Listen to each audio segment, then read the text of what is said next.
It's coming.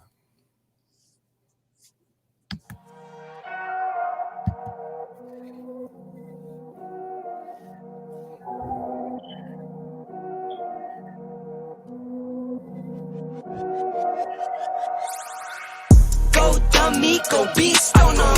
I go beast. Go deep, I OD on them. I OD. Apply pressure, put heat on them. Put that 500 degrees on them. 500 degrees. Go dummy, go beast on them. I go beast. Go deep, I OD on them. I OD. Apply pressure, put heat on them. Put that 500 degrees on them. 500 degrees. Countdown, levitate. Going up, elevate. Watch me demonstrate. On time, never late. I grind, celebrate. No pump, fake, hesitate. I've been scoring every day. Champagne Perrier. Since 9-3, been in the box, now stepping up to home. Like straight out the sandlot, now I'm plotting on the globe. I work hard, I show love, that calm and steady grind. Got this far, I go hard, let God take control. I was starving skinny, now my weight up, got no energy for haters. See you trying, see you later. I'm shooting for the stars, need no laser beam, blowing like the greatest, but it's one who's always greater. Yo, go dummy, go beast on them. I go beast. Go deep, I OD on them. I OD. Apply pressure, put heat on them. Put that 500 degrees on them. 500 degrees. Go dummy, go beast on them. I go beast. Go deep, I OD on them. I OD. Apply pressure, put heat on them. Put that 500 degrees on them. 500 degrees. Smile good, skin clear. This here my year. Hey, look up here. This here my tier. Same fit 4 days. I grind 4 ways. I play no games. All me, no blame. On the wave, my own wave. Can't stop my shine. In the lane, my own lane. Can't stop my grind. 40 yard in the V12 and like 1.5. At 19, I cleared 19 in a month, no lie. Oh God. And I was starving skinny, now my weight up, got no energy for haters. See you trying, see you later. I'm shooting for the stars, need no laser beam, blowing like the greatest, but it's one who's always greater. Yo, go dummy, go beast on them. I go beast. Go deep, I OD on them. I OD. Apply pressure, put heat on them. Put that 500 degrees on them. 500 degrees. Go dummy, go beast on them. I go beast. Go deep, I OD on them. I OD. Apply pressure, put heat on them. Put that 500 degrees on them. 500 degrees. What's up? What's going on, everybody? Buffalo Bills edition of Rise Up Early. I am Andre the Torch Robinson. The fire starter is in the building. What's up? It is Kansas City week. Let's go. I got the guy who's gonna get you up. He always getting you up. And if that heart don't beat louder when this guy gets you up, then there's a situation. You must not have no pulse. I gotta check your pulse. Maybe I should get Dr. Allen in here. My guy Monster, Joe Monster McDowell. What's good, man? Man, I expect to have my face covered in barbecue sauce because we're going to throw Mahomes and Kelsey and Hill and all of them on the grill. Make barbecue, bitch. We taking this. I'm looking forward to it today, Torch. I'm ready to go. Let's talk football. Let's go. Now, I had to do this because guess what? It wouldn't be right to do this. This guy gave me one of the best experiences I've ever had during the Bills game. I got to invite him on here. You know this guy. This guy has been supporting for years. He is my brother from another mother. Timothy Lewis Jr. is in the building. Tim, what's good, my bro? Blessings to both of you guys. I'm excited to be on this experience with you guys. I got one question. Is it 6:30 yet, y'all? Is it 6:30 yet? Because it seems like it's 6:30 yet. Is it 6:30 yet? I mean, I'm excited, man. It's been a long time since, as Bills fans had experienced this excitement in a while. We definitely deserve this, this experience, especially with everything that we've been going through for the past 20 years.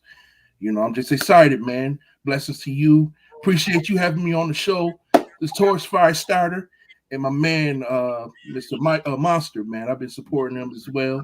Love your guys' content. You know, let's just get the show on the road, man. I'm ready. No doubt. And we're getting the show on the road. Guess who's going to get the show on the road today?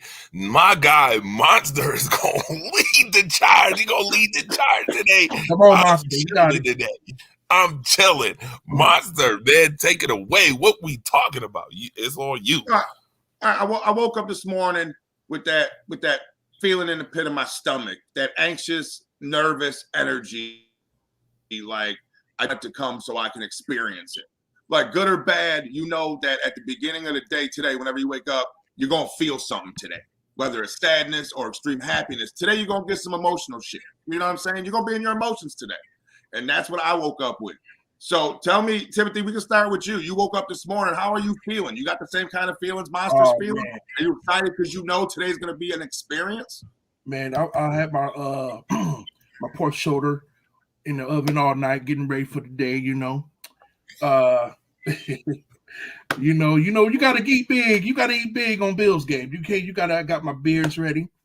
I felt like a little nervous, especially, waking up knowing that we got to play Kansas City, the team that always, was the monkey on our backs for a couple of years now. But this overall feeling is it's a good feeling.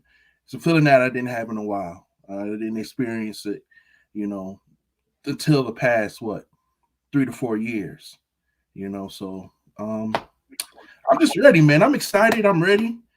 I'm ready, man. I'm excited. Yeah. Torch, what about you, baby? How you wake up this morning? You had some guts? I woke up in love this morning. I woke up in love this morning. I'm going to be honest with you. I'm super excited for the Bills organization to have done what they've done in the last 4 or 5 years, making the playoffs 4 or 5 years, taking it to another level, not just making the playoffs, but now they in the divisional. They have an opportunity to get back to the AFC Championship game, and they have even more of a motivation this year than they had last year, because if they knock off the Kansas City Chiefs today, I think everybody in this city will go crazy. They will go nuts because the AFC Championship game will go through Highmark Stadium, in which you will get to play against the comeback player who should be the comeback player of the year in Joe Burrow, and the Cincinnati Bengals, who have made phenomenal strides. Okay. And it starts. What's going on, Alexandra? From Slovenia. I got Slovenia talking stuff already early in the morning about that, but we're not gonna go there. I'm just super excited again for them doing what they've done. With that being said, Bills Mafia, y'all need to show up in a big way, man. Even if you ain't at Arrowhead, make sure that you support your team today. Make sure you support them. Get loud. Energy is super important. Me and Timothy know that firsthand about energy. Energy being in the building or at home, because, man, listen. When the Bills beat the Patriots, I'm telling you right now, that blowout was sheerly off of energy, and supporting your team. Sheerly off that. That was the fire starter. We talk about fire starting. That was the fire starter to what was the biggest blowout in Bill Belichick's playoff career as far as being a coach. And it happened because of the energy. Sean McDermott talked about the energy that started it off. And then their team went out there, took that energy and performed in a way like no other. Now, this week, you won't have the home crowd, but that's why Bills Mafia need to get even louder. Wherever you at, bar, home, if you were at work, get loud, get crazy, get wild for these Buffalo Bills. All right. You guys deserve it. You guys deserve it, and take some pride in it. Take some pride in what's going on. Shout out to Jade, who's watching right now. She said Mafia up. Sean Easley, what's going on? Andrea Robbins, what's going on? Shout out to you as well. Thank y'all for tuning in. I see a lot of folks in here tuning in. Alexander said, I can't wait for the game. It will start super late for me. Yeah. When you, I think she's like 8 hours away in Slovenia, by the way, in Europe over there. Man, hey, stay up, get up. Monster tell y'all all the time, get up. So let's break down a couple things while we wait for Monster to come back in here. We got others that should be showing up. We're going to do what we always do. We're going to do what we always do. We're going to break this thing down analytically. So let's get to it. First and foremost, let's talk about the Bills offense versus this Kansas City Chiefs defense. What's your thoughts on this? What do you expect to see? What should the Bills do? Timothy, this is on you. Well, first off, I'm expecting to see a lot of Dawson Knox. I think Dawson Knox is going to be a key, potentially be the one that open up this playbook for Dayball. So I see a big mismatch with the linebacker with covering Dawson Knox, and I see a little bit of McKenzie, because I believe that Kansas City is focusing their gameplay on how to stop McKenzie with the slots and things like that. So I think Dawson Knox is going to be the one where we need to actually utilize our playbook around. Because he showed up pretty big the last game. He showed up pretty huge the last game. And, Josh Allen, one. I believe Josh Allen, he's going to have to use his legs, read the field a little bit better. Use his legs, read the field. Use his receivers. Use Stephon Diggs. Go to your number one targets. But Dawson Knox is my key target for today's game. Dawson Knox, the guy who's been showing up, who has top 5 tight end ability. I totally agree. Dawson Knox has got to get into the thick of things this week, especially to keep the Kansas City's defense off balanced. They have a interesting defense. Sometimes they're hot, sometimes they're cold. Sometimes they get past rush and they come at you, and other times they slack. We've seen that from Kansas City in the beginning of the season, where the defense really wasn't gelled when Buffalo played them. They took advantage of Kansas City. They pretty much dismantled them. They took them apart. It was 38-20 earlier in the season. And again, I'm looking for, first and foremost, Dr. Allen to do what he does. I would love to watch Josh Allen surgically repair, just totally dismantle, not repair. We ain't trying to repair nothing, but totally dismantle these Kansas City Chiefs this week. I'm looking for him to have another great performance. Will he need 300, 400 yards? All he needs to do is be good. I need Devin Singletary in that running game. Him and Josh Allen right now are looking really good with the running game. Get Isaiah McKenzie involved. Don't have Josh Allen run 30 times in this game, or 20 times, or even 15 times. Let Little Dirty get involved. Isaiah McKenzie, give him 6 to 7 touches. I loved the game plan that they had last week against New England. Loved it. It was one of the best game plans I've ever seen. So you can't go down. You got to go up from there, right? You got to bring it another level this week, all right, against the Kansas City Chiefs. You're not playing Mac Jones. Mac Jones is a rookie quarterback, first playoff start. You're not playing him, all right? You're playing Patrick Mahomes, the MVP and Super Bowl MVP, who's been to 2 Super Bowls already. You're playing these guys. You're playing Tyreek Hill. You're playing Chris Jones. You're playing the Honey Badger. You got guys on that defense. Yeah. that are veteran veteran defense. Again, wow. I also need as much as I love Dawson Knox, I need other receivers to step up. Today is a Gabe Davis day. Yes, I said it. It's a Gabe Davis day. All right. We know what Cole Beasley can do, but it's a Gabe Davis day. I need Gabe Davis to catch his targets, man. We can't have another 3 catch 15 target game.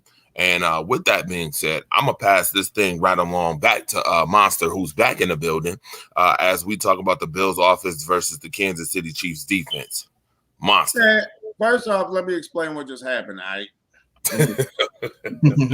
got a big fat-ass cat. All right? Her name's Kitty because that's how brilliant I am at naming things. My cat's named Kitty. And if I don't close my laptop all the way at night, she crawls up on the some bitch and lays on my keyboard because it's warm. So I wake up and there's all kinds of crazy shit open. She's got it in airplane mode. So I don't think I closed it good last night. So that's what I had to take care of and restart and close all that shit. But our defense versus our offense versus the Kansas City defense. As long as our offensive line can hold up, I don't see any problems. I really don't. I don't think they're skilled enough at the linebacker positions, as Timothy was saying. I don't. Game he needs to have. We have too many skilled receivers. I've been saying it for weeks, Torch. When are we going to see all 5 of our weapons on the field at one time? There's no defense in the league that can cover all those guys at one time. So, like you said, not too many design runs for Josh. Let Josh run when Josh needs to. When the play breaks down, he needs to extend it. That's when you let Josh run. Don't call sweeps and shit like that. I don't like those plays. I really don't. I haven't liked them all season. It's a numbers game. Eventually, he's going to take a knock he can't get up from. Like, stop running him. Let him make the determination of when he needs to take off with the ball. All right? That's what Singletary gets game checks for. That's what Moss gets game checks for. Let them run the ball. One of them gets hurt, that's fine. We'll survive. Josh gets hurt, and we're in a shitload of trouble.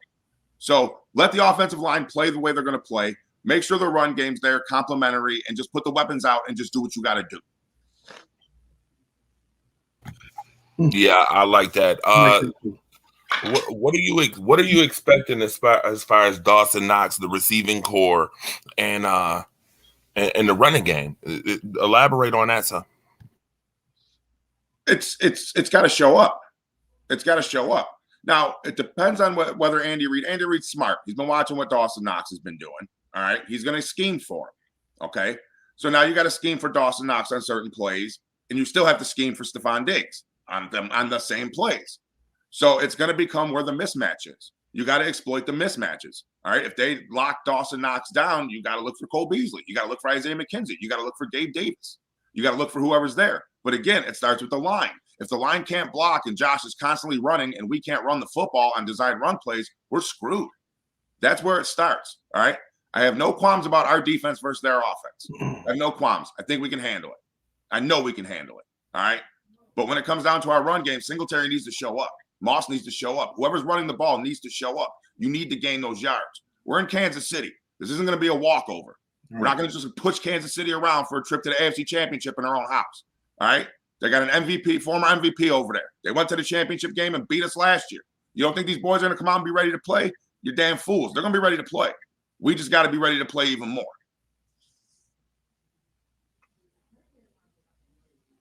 All right, liked it. Liked what Monster said. Like and share. You watching the Buffalo Bills edition Rise Up Early. I got my guy in the building, Joe Monster McDowell in the building with my bro as well, Timothy Lewis Jr. in the house.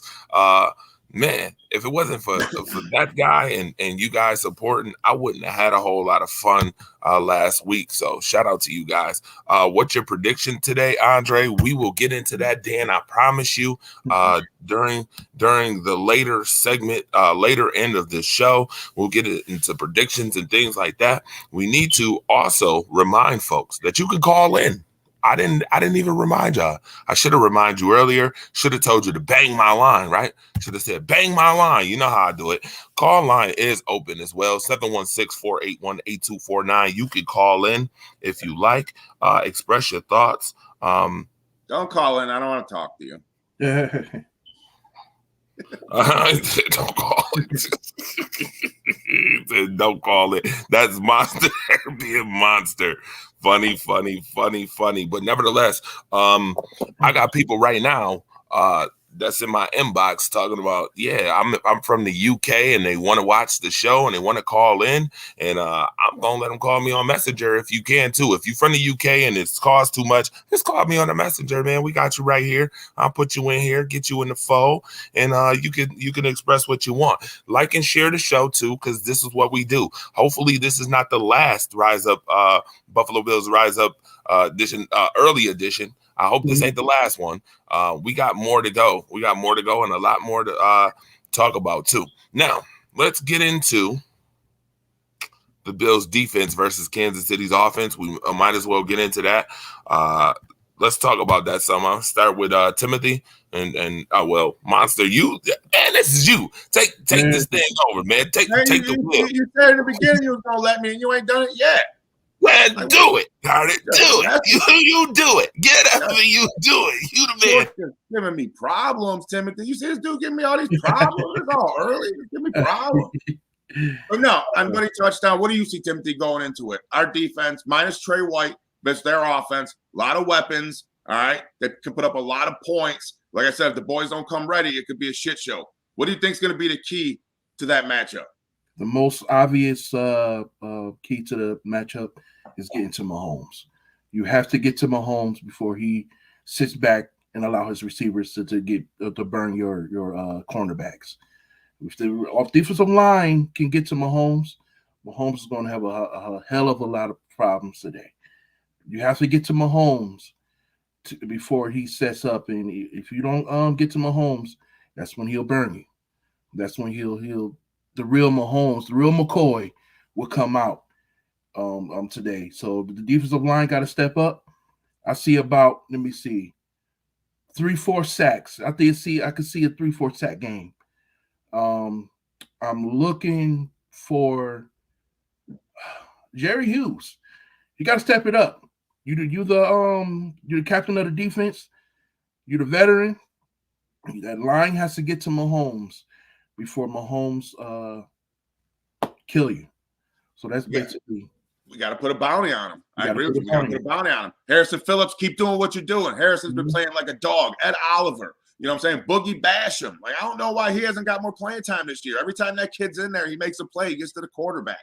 Like, get him in there. I like the rotation of defensive line. I like the freshness, and I like the fact that they're coming together at the right time of the year, Timothy. You know what I mean? It's the playoffs. They're coming together. They're getting pass rush. They're disrupting plays. They're making smart plays. And like I said, the torch. You can't replace a player like Trey White, but the job that Taron Johnson and the rest of the boys have done, we haven't really noticed. And that's one of the great things. Torch, what do you think is the key to that matchup? What are your thoughts?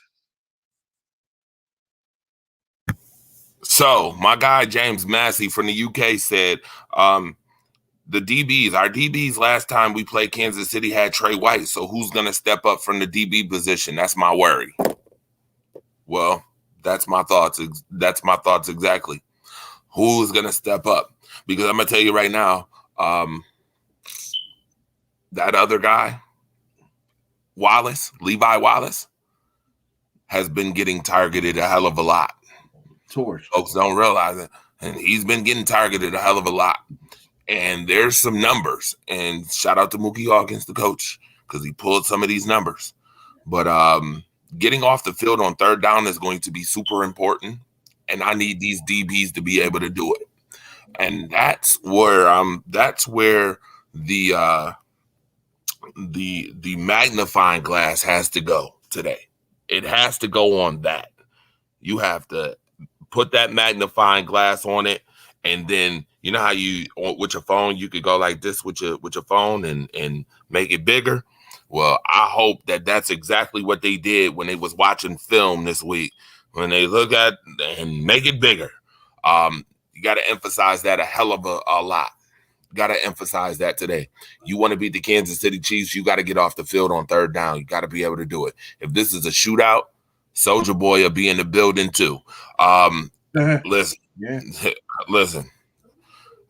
I don't want to see a shootout. As much as folks think this is going to be a shootout, 38-35 is what I've been hearing some people say. I don't want to see no shootout.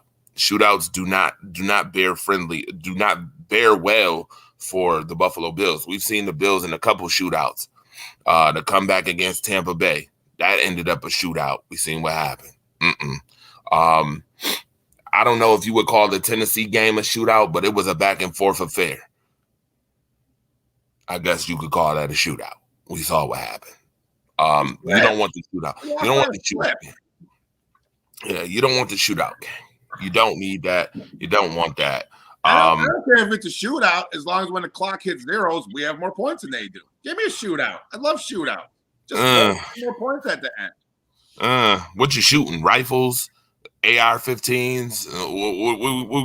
We going JA-17s. Pigskin bullets. We shooting pigskin bullets. JA-17s. I don't want to see the shootout. I want to see the Bills dominate again. That's what I want to see. I want to see them dominate this team like they did the last time and make it count. You know what I mean? Make it count on this one. All right. I'm also a little nervous as far as the pass rush. Will they be able to get to Patrick Mahomes today? It's super important. The rotation has to be good enough to get to Patrick Mahomes. And they also have to keep contained because Patrick Mahomes can come out and run. You know what I mean? But and we got a caller too. Hold on a second, Timothy. We got a caller too. Thank you for calling the show, caller. Caller, what's going on from Ohio? What's up, Dre? What's going on? Who am I speaking with? You know who this is, Dre. Oh, is it Josh? You should know this. That's all I gotta say this. I want to see a good game between your lovely little Buffalo Bills and my Kansas City Chiefs. I want to see a rematch with Kansas City and the Bengals because I went the first time and Bengals got lucky. Wow. We got Kansas City fans calling in from Ohio. You will hear it first. So tell me this, caller, because you are on Buffalo Bills edition to Rise Up Early. Just tell me, we're talking about the Kansas City offense versus the Bills defense. What do you think the Kansas City offense needs to do? They just need to learn how to control the ball and make sure there's no picks. I mean, I was rooting for. Hey, I got nothing against Buffalo. I gave you guys all the respect in the world because you beat Bill Belichick. Twice, by the way. Twice. Yeah. No You stole him like you stole his Girl Scout cookies. Ooh, yeah. Mm-hmm. You know how they feel about them grandma's cookies and Girl Scout cookies. But honestly, what else do you think the Kansas City Chiefs need to do? Just need to score big and score early and don't slow down. Well, I'll ask you guys who are on here.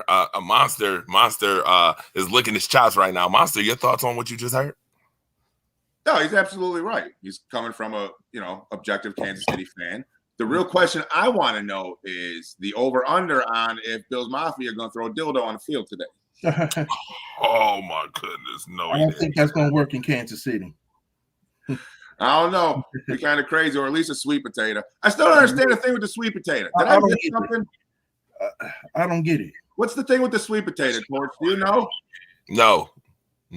I see it all over Twitter. People with sweet potatoes. Yeah, somebody in the chat knows what the sweet potato thing is, type it or call us and let me know what the hell the sweet potato thing is. I have no idea. Yeah, I don't. I have no clue, but I'll look into it. I promise you. Caller. If you ask me, I think Buffalo just has a chance. Okay. Well, let me ask you this. You gotta come out for your A game. Well, let me ask you this, caller. Who's your X factor in this game? Because we're going to get into that shortly. Who's your X factor of this game for your team? That would be my boy Travis Kelce. Okay, Travis Kelce. All right. I mean, all right. I guess we'll go with that. We'll go with Travis Kelce. How do you feel about your run game? I would give that run game a 6. A 6? There's a lot of things they need to work on. Oh, okay. Okay. He gave it a 6. He was being modest. I think he's being modest right now. Monster, your thoughts on what he just said? Timothy, your thoughts on what he said? I give the Bills run game a 6. So, I agree with him. Like, okay, I get you, buddy. I'm in the same boat.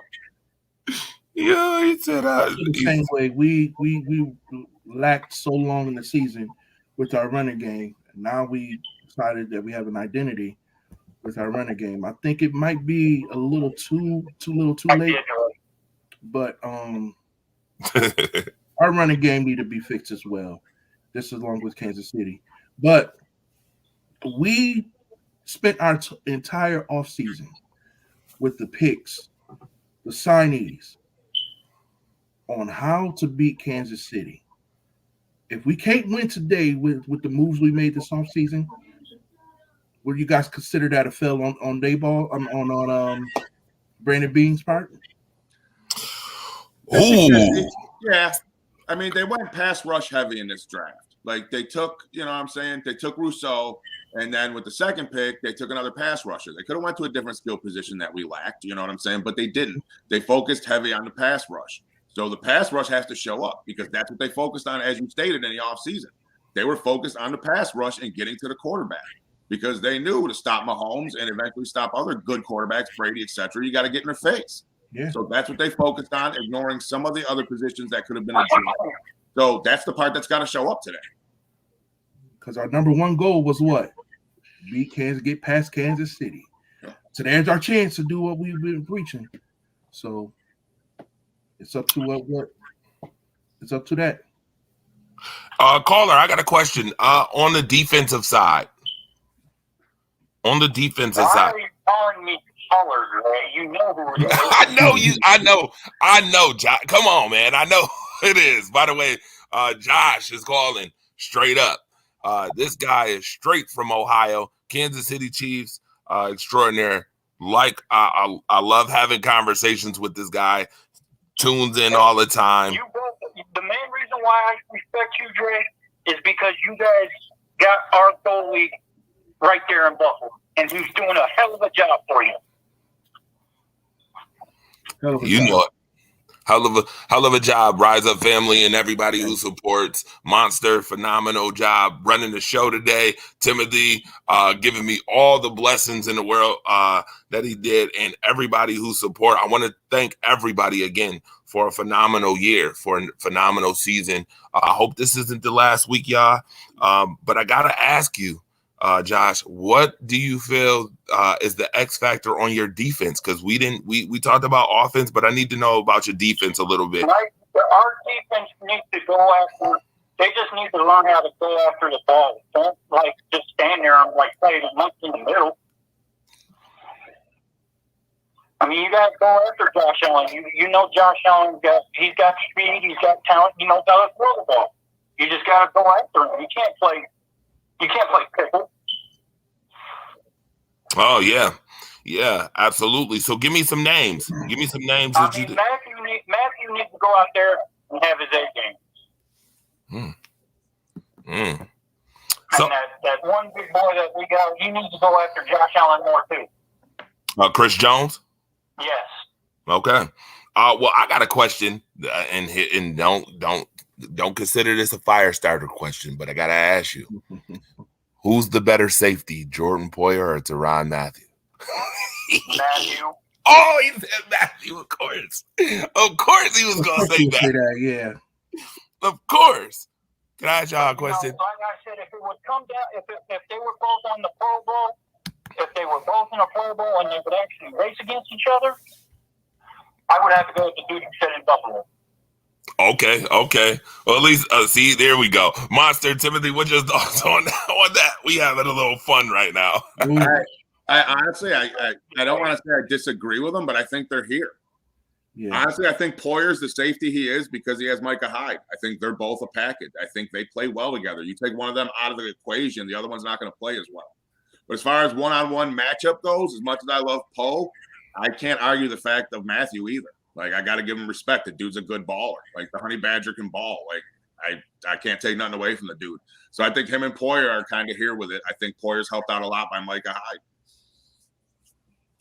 Well, what I believe is that I'm guilty of it myself. In general, we look at the name instead of the game of play. Tyrann Mathieu was more well known than Joey Poyer. You know, Bills fans, we know Joey Poyer because we're fans of Buffalo. But outside of Buffalo, nobody, you know, is well known like Tyrann Mathieu. Tyrann Mathieu is always going to be better because he has that name. So to me, Jordan Poyer played better this year. Lights out. He's been a number one safety this year, better than any other cornerback safeties in the NFL by far. But I still think that Tyrann Mathieu got that edge over Jordan Poyer because of his name. You know, it sucks, but it happens. So, and actually, you said it best, right? You don't want to see a shootout. You don't want to see a blowout. You want to see a good game just as like I do. Yeah, absolutely. Go ahead, Timothy. Well, I'm gonna give my defensive player for the Kansas City Chiefs. It's Chris Jones.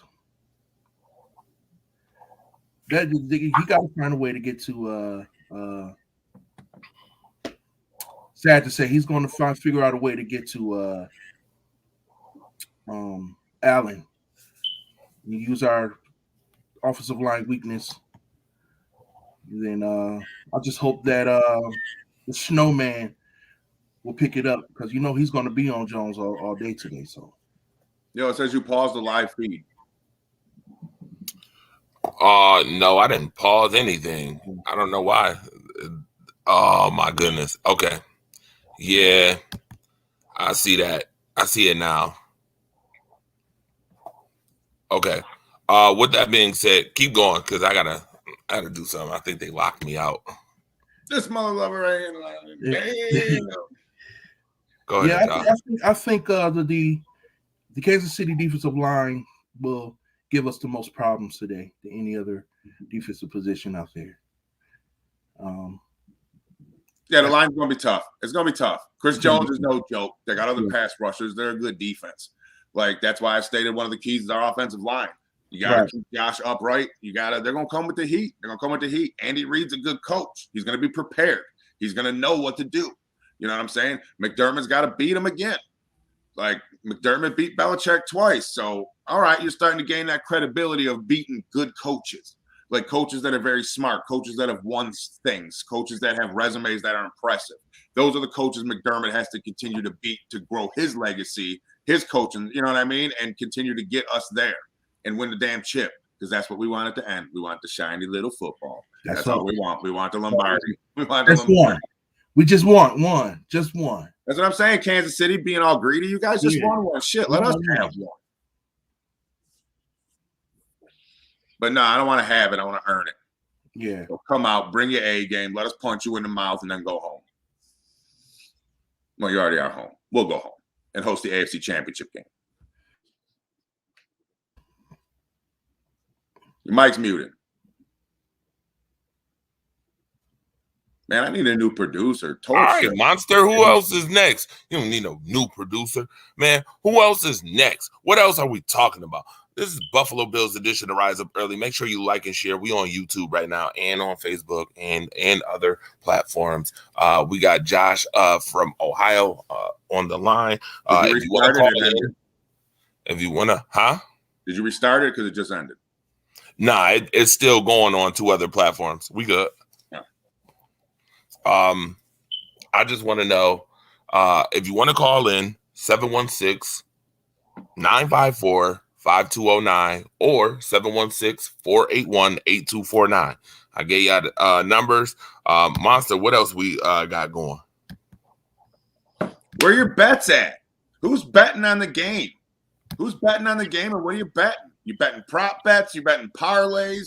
Like, let me know what everybody's betting. Let me know where the money is. All right. Yeah, let me I know. read a stat. The reason why I asked that, I read a stat is that since gambling became legalized in New York, we've spent like $90 million in like 4 days or some crazy shit just Yeah. online betting. Like, that's fucking insane. The number might even be higher, but that's insane to me. Like, I don't bet. I'm not a gambler. Like, I don't care.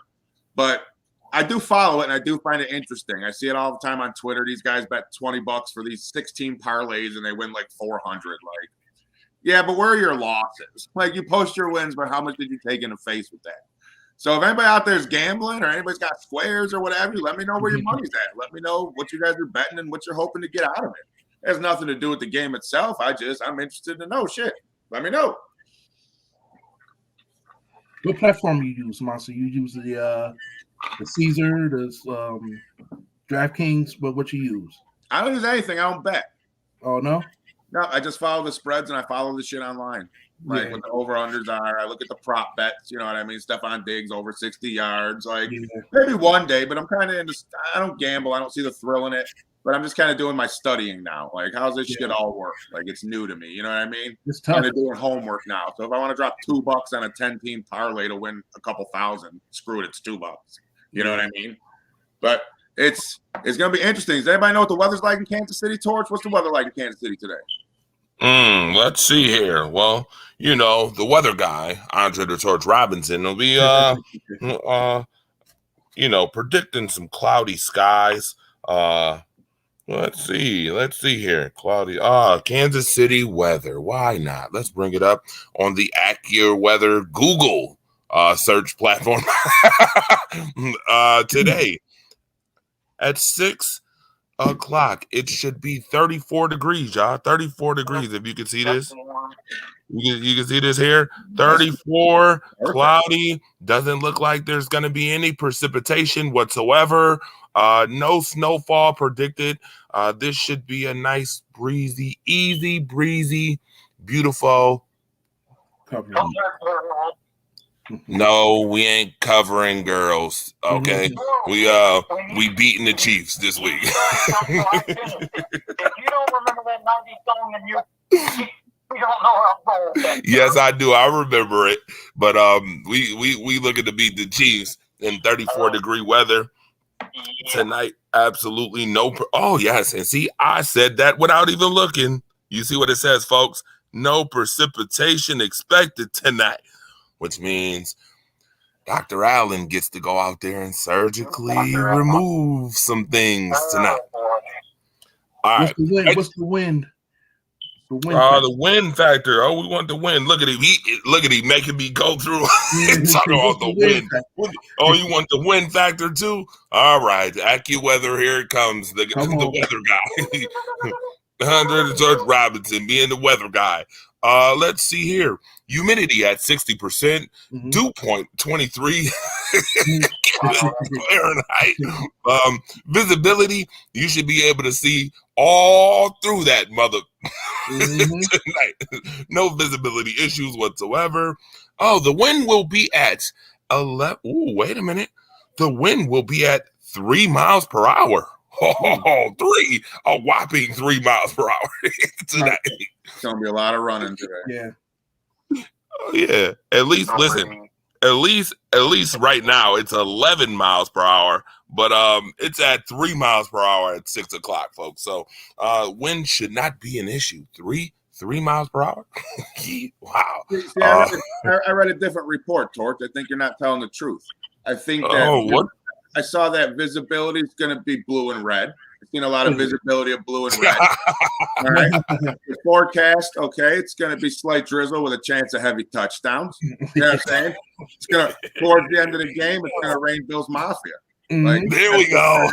There you go. That's the weather report that I read. And some beer. A lot of beer. A lot of beer. Yeah. Why did I get blocked on Facebook? He thinks he's blocked. He's not blocked. No, it's not counted as blocked. No. I'm sorry about that, James.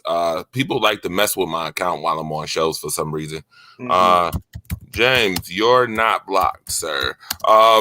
Now, X Factor. Speaking of blocking, is any of these offensive lines an X factor in this game, and who would you point out specifically that needs to have a great game on this offense, on these offensive lines? The whole damn line. Yes. You get single one guy out. Deontay Dawkins has a great game, and you know what I'm saying? And the rest of them shit the bed. That's not going to matter.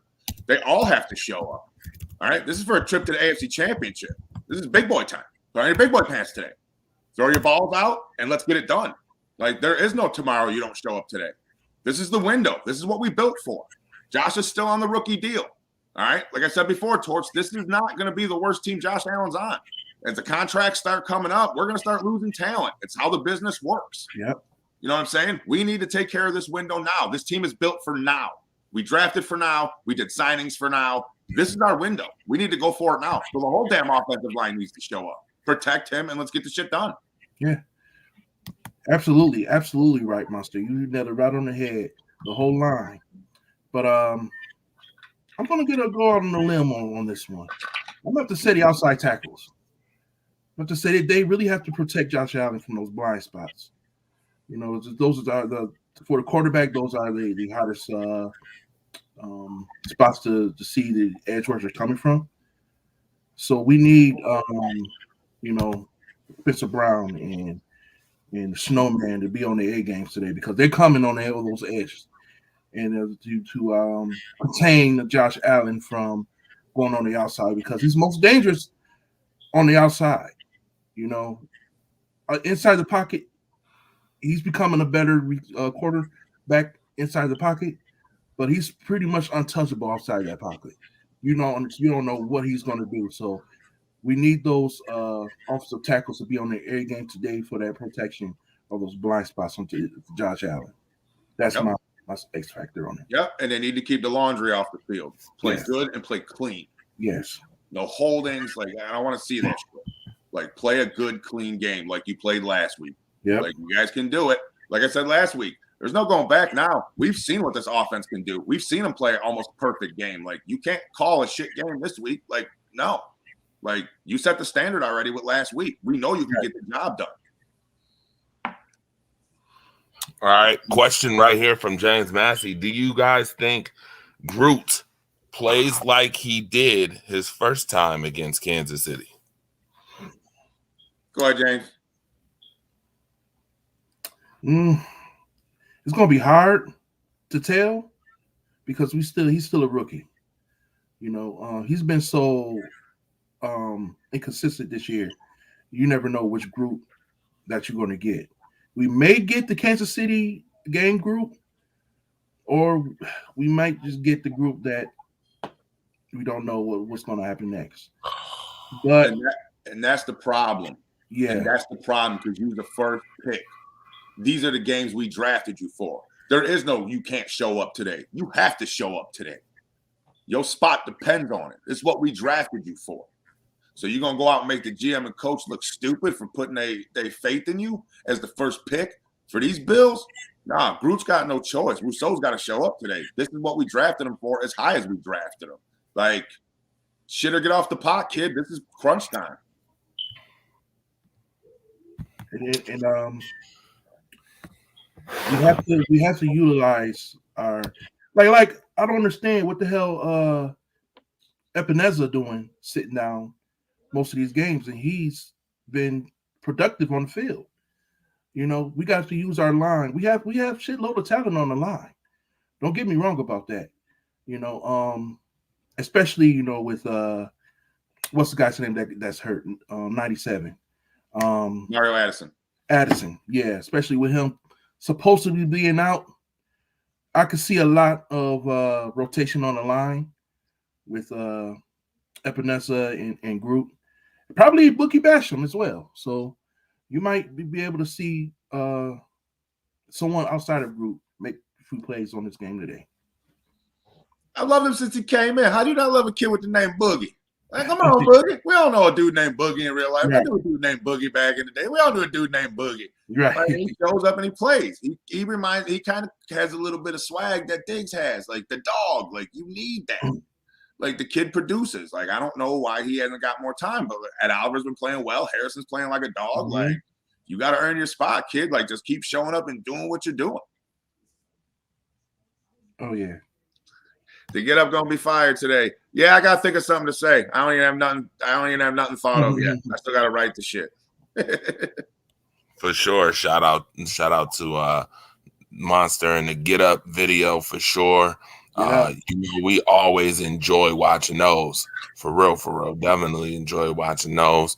Let's get the keys to victory. I will, however, have something probably negative to say about Jackson Mahomes.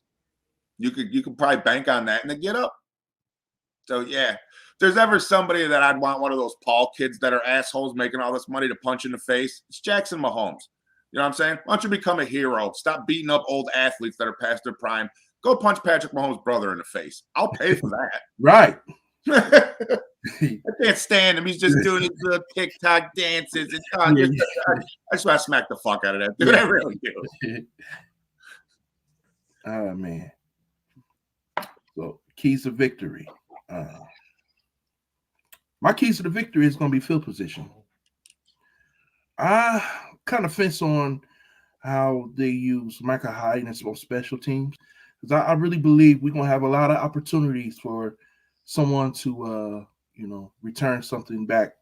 We need to get at least past the 40 from special teams today. I really believe we need to use our special team player.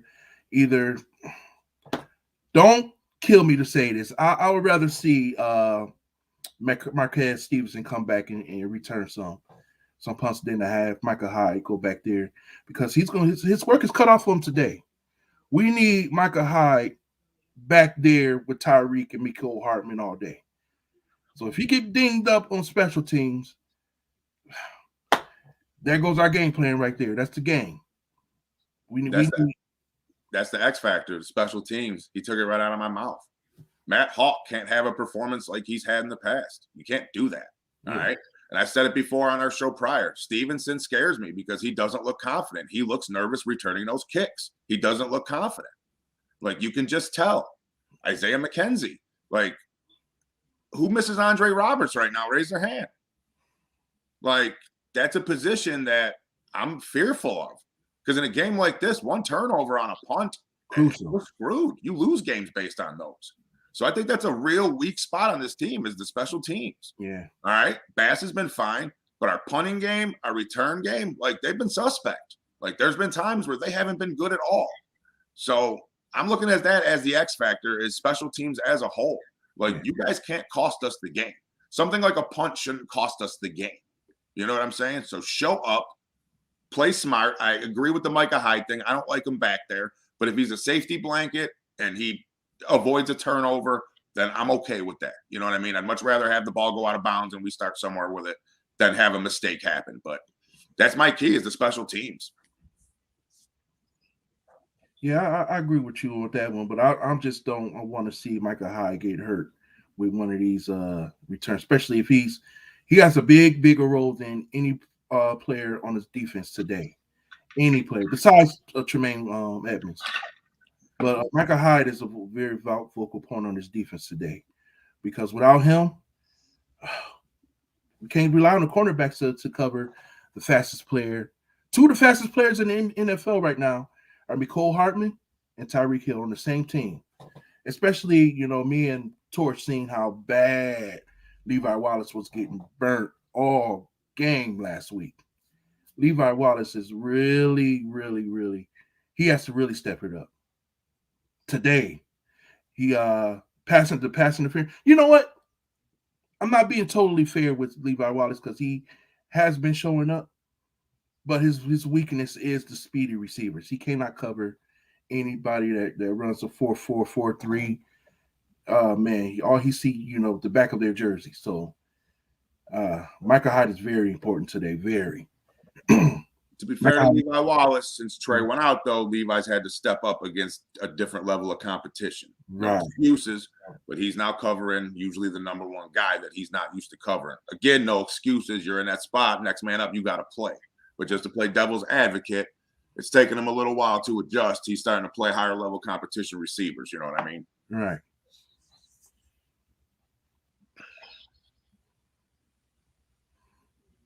Yeah. For sure. Tonight when Edmonds makes his money covering Kelsey. Oh, I don't know about that one. He's not going to be the one that's going to cover Kelsey. I put my money that what's his name? The cornerback that covered Kelsey the first game. He's pretty good. Thinking of Johnson or Neal? Saran Neal. I think they're gonna put Saran Neal on Kelsey today. Because Edmonds, you can't count on him to cover Kelsey. He got torched last year. You can't count on him. Why can't we count on Tremaine Edmonds, Dre? Because he's not great in the cover game. He's not a Mike. He's a Sam. He's more of a Sam player. I mean, he's learning, obviously, because of the Bills scheme. They needed him to be Mike. But if they played a traditional 3-4-3, then he would be a Sam guy. He played outside linebacker, obviously, in college. For those who watched him in college, he's traditionally that type of guy. I think him and Rousseau on the same side would wreak havoc, especially, and it may even help out the side Levi Wallace is on. Get some pass deflections, get some pass rush, have him guard an area, not have him go sideline. He's got too much responsibility right now. And that's how I feel about it. And you can catch him once in a blue moon off his pivot, off his game. He needs to have a specific area and be able to rush the passer. I think he would be so much better that way. And I think even if the Bills win the Super Bowl, they need to look at that next season, actually getting a legitimate Mike and let him go ape at the Sam position and let Matt Milano, Money Matt do what he do on his side. Let Tremaine Edmonds play on the other side, and then get a original Mike, somebody who can actually play middle linebacker. AJ Klein could be in there here and there at that Mike position. I think he's better suited for it. But again, I do not trust him. Him and Travis Kelce? Oh, no. no. That's a disaster. His number one problem, he's a react linebacker. He can't read. The play against Tampa Bay where we lost proved it. Tom Brady made a simple head fake that any other linebacker would have did. Tremaine Edmonds totally fell for it. It cost us the game. He is excellent at reacting. He cannot read. He cannot see the play before it happens. That's his problem. Yeah, big issue. Big issue for sure. Is a F a shootout? I want a bazooka blast the Chiefs. Christy, what's going on? She said, hang up. Yo, she tripping. Meat tone, sir. Dial tone. Why did my account disappear? I have no idea, Ethan, but I got it back up again. I actually do have my other account back now. That's what I was working on while the show was going on. Monster's been doing a phenomenal job running this mother today. Monster. Yes. What we talking about next, man? Yeah, talking about working with amateurs and all the headache it gives me. Here we go. No. Torch knows I love him, or else I wouldn't bring my punk ass on the show. How you guys would feel going up against the Bengals? Because we all know if Josh Allen would go up against Joe Burrow, like I said, it's a heads or tails game for me because I just want to see something that's actually a team that actually needs to be belonging in a Super Bowl. And that's why I said, if Josh Allen beats my Chiefs, hey, I'll take it like a man. I'm not going to be mad. Right. But I want to see a good Super Bowl. I don't want to see a crappy Super Bowl. Nobody really wants to see that, do they? No. Which is the reason why I was a little perturbed last night, but we won't go there. Who wants to see the Bengals and the Rams in the Super Bowl? Not me, because that's not fair for the Bengals, because Rams would have home field advantage. Matthew Stafford, he's not that great of a quarterback, because look what happened. He decided to go to California instead of staying in Michigan, and look what happened. He finally got some weapons, and then he goes out there and says, "Oh, okay, my team don't need me anymore." Yeah, I gotta disagree with you on Stafford, buddy. And there's two simple reasons. The two most productive NFL seasons by wide receivers in history, Cooper Kupp and Megatron, their quarterback was Matt Stafford on both of those seasons. Stafford's been a good quarterback. He's just been in Detroit. Yeah, Stafford can play. He didn't have nobody except for Megatron. right. He didn't have anybody except for Megatron. He didn't even have a run game. That's why Barry Sanders retired. That's why Megatron retired. Detroit shit. These dudes had gas in the tank. They just, I'm not getting out of Detroit. I'm just gonna retire. Yeah, I honestly, I feel like the Bills, this is the game right here. The Bills can win this one. The Bills have a good chance to be in it. And I can't wait.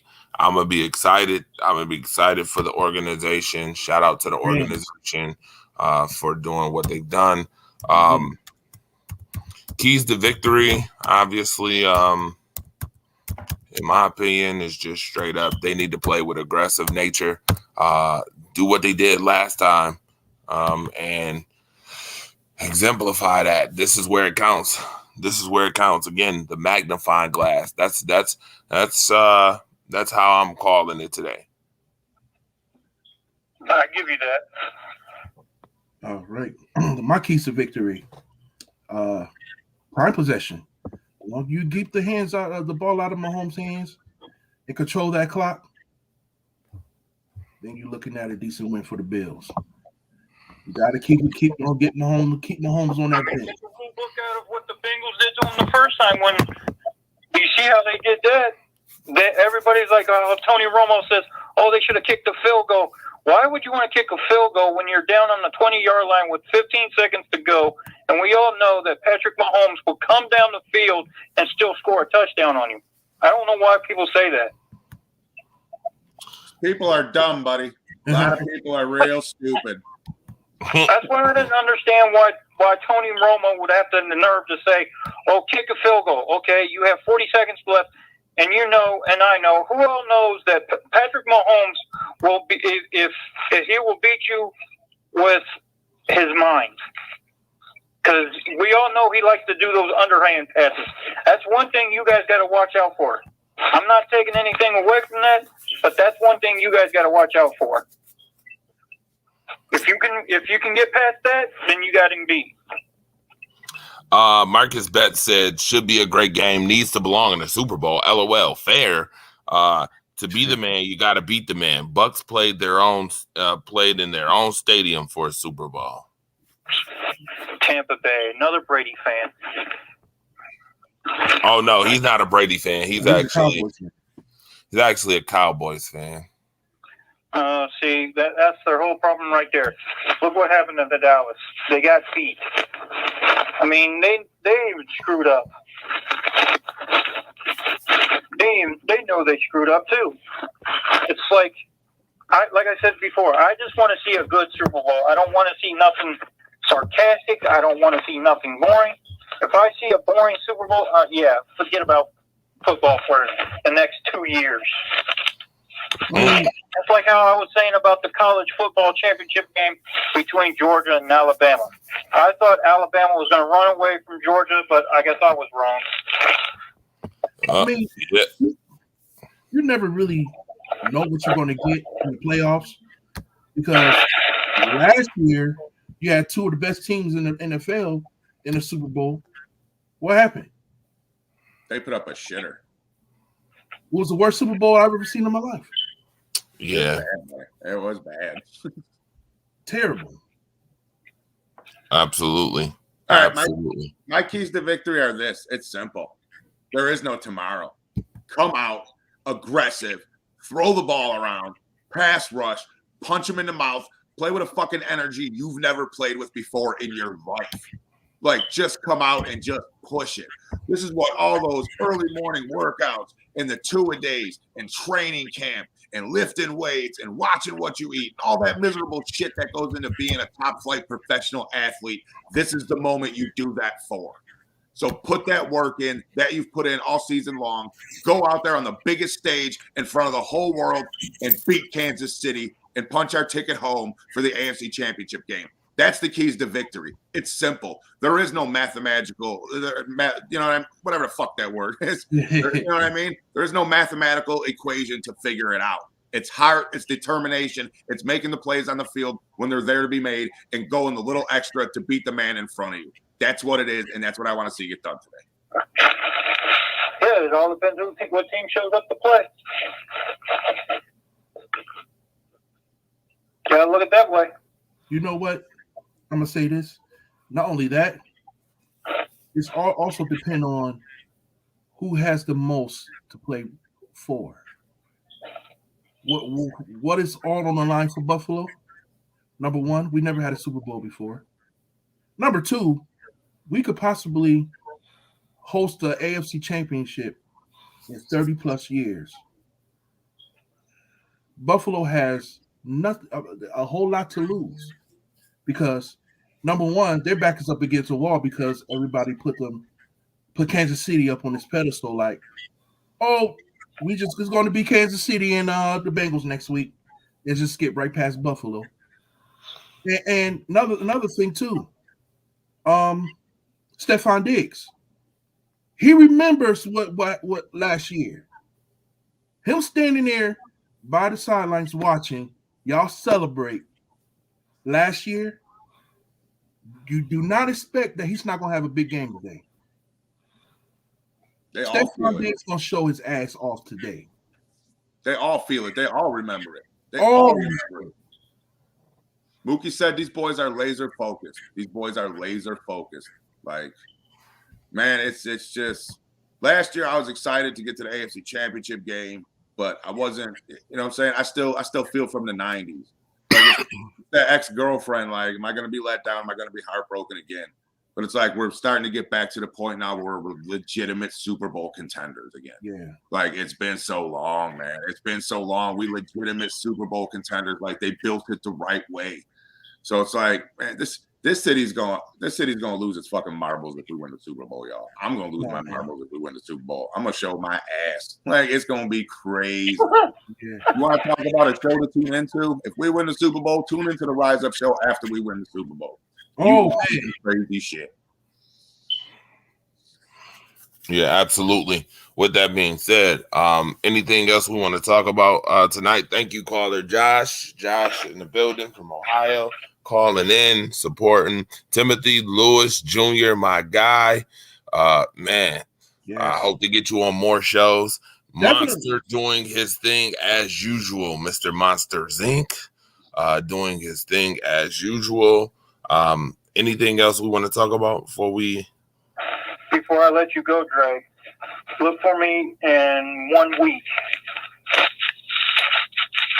You know what I'm talking about. In 1 week, the week after Royal Rumble, look for me that Monday. Got you. Definitely will. Stay tuned. And who you got winning the Royal Rumble? No, I'm not going to the Royal Rumble. I'm going to Monday Night Raw because they be coming here after the Royal Rumble. Who do you think's gonna win the Rumble though?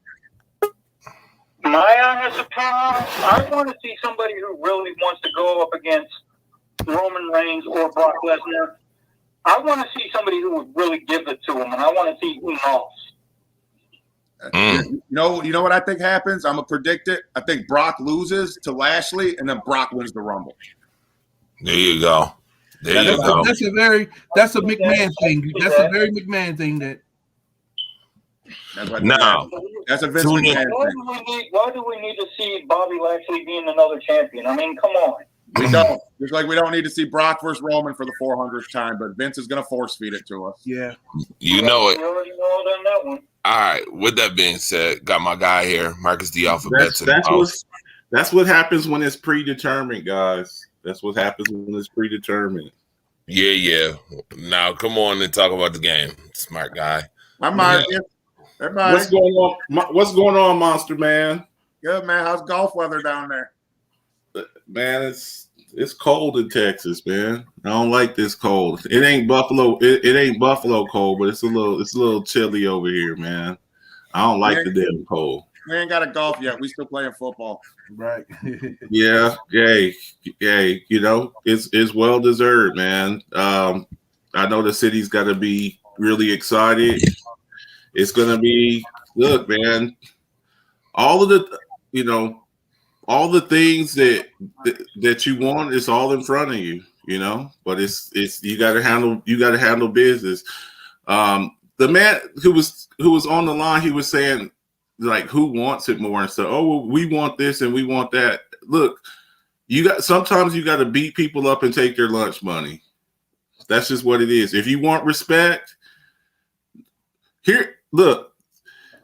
And when I say this, don't take this the wrong way.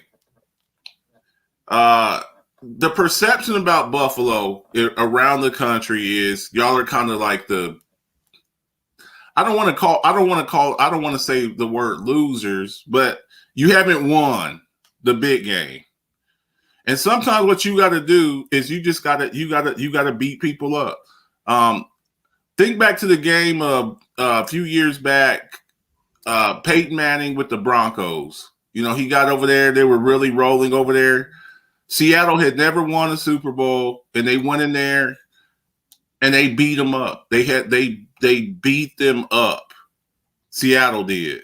That's just what you have to do. And then Seattle started getting respect because it was like, you know, the Legion of Doom and all of that stuff. To get nicknames and to get respect like that, you have to beat people. Because if not, if you lose this game, and I'm not saying you win or lose, but if you lose this game, you know what the narrative is, right? Oh yeah. I told Dre this last week, Marcus. I was like, even if we win the Super Bowl, the national media is going to be like, yeah, but still. No, it won't. No, it won't. When Seattle beat Peyton Manning in the Super Bowl, and they beat them up, they beat their brains in.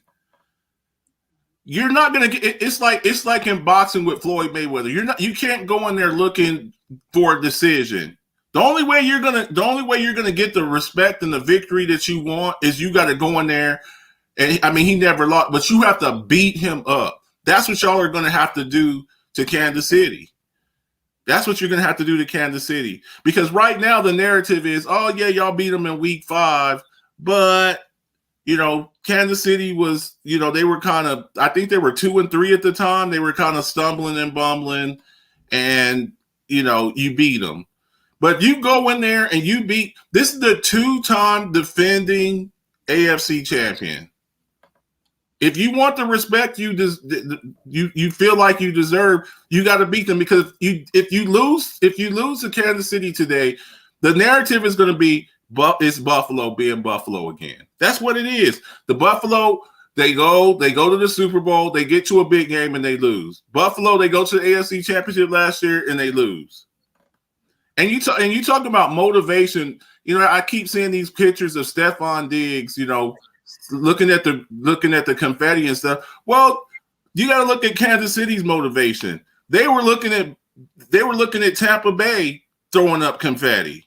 They don't want to feel that either. So don't think, well, our pain, they have pain too. The other guy, you know, when I was in the military, you know, one of my sergeants, he said to me, he goes, hey, just like you want to go home to your family alive, they want to go home. They wanted that guy that you're fighting against. He wants to go home to his family alive, his wife and kids too, just like you want to. They don't want to. They lost in the Super Bowl last year. They know to get back to the Super Bowl to get their revenge, they got to go through you all. So there's motivation on both sides. Don't just keep looking at that picture of Stephon Diggs. They have their own motivation too. Who wants it more? The team that's the 2-time defending AFC champion, they want to win too. So what you got to do is you got to be like, well, we want it, you want it. Well, let's go out here and go settle it. But don't stop using that Stephon Diggs picture as motivation, because they have their own motivation too. Did you see Patrick Mahomes' face when he was laying on the ground after Ndamukong Suh and all them boys body slammed him to the ground and got the hell beat out of him in the Super Bowl? He has his motivations too. But Marcus, yeah, I see what you're saying. Appreciate you joining the show, man. I love you. I love your content and everything. I appreciate it, brother. Yeah. But there's something totally different. The Bills never been there. Mahomes been there. You know what I'm saying? So the Bills organization's been there, though. The Bills organization has been there. Look, with the Chiefs or the Chiefs motivation is they're looking to be a dynasty. Okay, when you want to start getting up into the upper echelon of teams in history, that's what they're fighting against is history. Y'all are fighting against history, never have winning. They're fighting against history of we're trying to be a dynasty. Yeah. There's lots of teams. There's lots of teams that have won a Super Bowl. Okay, right. But to be those upper echelon of teams and organizations, you have to win multiple championships or multiple championships in several years. This would be what if they won this year, 2 and 3 years. That's what they're looking at. They're looking for greatness, dynasty, longevity, consistency. That's what they're looking at. So it's they have their motivations too, you know. So I'm looking forward to the game. I think it should be a great game, and we're gonna get it on. Yeah. All right. Before I'm not gonna rag on you, Marcus, about the Cowboys. I'm not gonna rag on you. Well, you can't rag on me because I look. I'm not done. I'm getting somewhere. Hold on. Go ahead. I'm not gonna rag on you. Okay. We like to throw shots. We had our receiver conversation or whatever, but I know what it's like to sit through a season that ended the way the Cowboys season ended. So if you could channel your inner monster for 30 seconds and speak right to Jerry Jones about your frustration, what would you say to him? Get out of your own way. Get out of your Get mad. Get mad. You just watched you get out of your own way. You get out of your own way, dude. It's like he wants to win. See, here's you all are frustrated with never have winning a Super Bowl. I'm 47 years old, bro. I saw my team win a Super Bowl 3 times in 4 years. Okay? So my thing is we got so used to winning that when we were just like, you know, it's just gonna come. Winning a Super Bowl is hard. That's what I try to tell. Oh, the Cowboys never won a Super Bowl in 25, 26 years because winning a Super Bowl is hard. There are some teams that have never won. There are some teams that have never even been to the Super Bowl. It's hard to win. So when I hear the jokes about it's hard to win, if that's the case, you know, there's been 54 Super Bowls played? Mm-hmm. And there's teams that have multiple championships that have had success. There's teams that's never been and that's never won. So you have to, when you have those windows, they open and they close really quick. And when you get an opportunity, the Bills, you're in your window right now. You're in your window. You know, when you have to start paying people, I'm sure when Stephon Diggs comes up, he's going to be one of the highest paid wide receivers in the game. No doubt. You know, and you see how fast the league changes. Who would have thought that the Cincinnati Bengals would be in the AFC Championship 2 or 3 years ago? You know, they were picking number 1 3 years ago. Number 1 overall. Jerry needs to get out of his own way. You got to get out of your own way. You have to, you know. So look, what is the definition of madness? Right, doing the same thing, but with the salary tied up and all the skill positions, big numbers. How do they fix this team with all that money still tied up? You have to look at certain players and you have to be like, hey, you know, I like Amari Cooper. I like Amari. Amari Cooper he's inconsistent. He's in with the money that they put in their wide receiver, 2 first-round picks. You gave up a first-round pick to get Amari Cooper from the Raiders, CeeDee Lamb first-round pick, Ezekiel Elliott first-round pick. They had 3 first-round picks on their offensive line. You know, when you have those windows, because once you start paying certain players, it's hard. Because it's like, okay, you're paying this guy $40 million. That's why I say with your quarterback, you know, and why you know, when you're like, Marcus, why are you so hard on Josh Allen? I say because when you're paying a guy $42 million and he's tying up 20% of your salary cap, he's got to be the man. He's got to. He's got to. When you're paying that much money to your quarterback, you've got to do that, you know. And some of these teams that are coming up with, you know, issues with their quarterback and stuff, you got to decide, some of these quarterbacks that are going to be free agents, you got to decide, do I want to pay this guy? Because it's only going to go up and up and up. Patrick Mahomes is number 1, Josh is 2, Dak Prescott's 3. There's going to be guys coming up that when Herbert comes up, when Burrow comes up, it's probably going to be close to $50 million. So you got to. What's Dallas' issue to me? What's that? They never, ever, ever got their coaching situation right. I'm not a big Mike McCarthy fan. Well, yeah. I mean, it's again, you have to have a leader of men, and part of it is with all of these teams, they want to keep getting retreads. And Dre, you've heard me talk about this retreads. They keep going back to this. Why the hell is Bill O'Brien getting a damn job interview with Jacksonville? Bill O'Brien, when Skip, what was Chip Kelly? He ruined the Eagles. The next year, he gets a damn job with the 49ers. It's like there's hungry coaches out there that deserve opportunities, and you keep going with these retreads. You keep going with these guys that, dude, he wasn't a good coach. He was Adam Gase. He ruins the Miami Dolphins, then he gets the Jets job. The next year. It's like, come on, dude. Like, what more do you need to see? This dude was, Ryan Tannehill's not that great of a coach, but he looks pretty damn good with the Titans. Not yesterday. He was Miami Tannehill yesterday. That shit was bad. That was really bad. But you gotta build your, you gotta, and to me, and this is hard for me to say, Monster. The Cowboys players, they have this entitlement.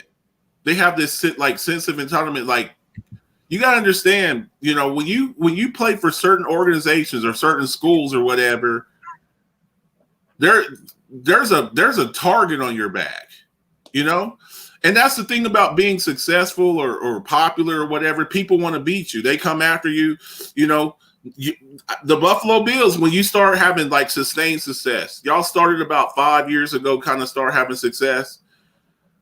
Every time the Jets play you, the Jets are terrible. When they play you coming forward, they're going to play like it's the damn Super Bowl, because it's like, okay, if we can beat the Bills won the AFC Championship.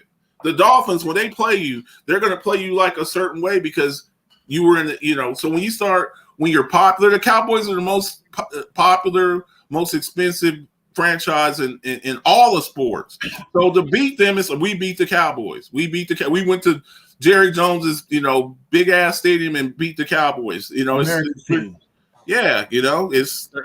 America's most valuable franchise, not the most valuable franchise in sports. They're the most valuable sports franchise in the world, even over soccer teams.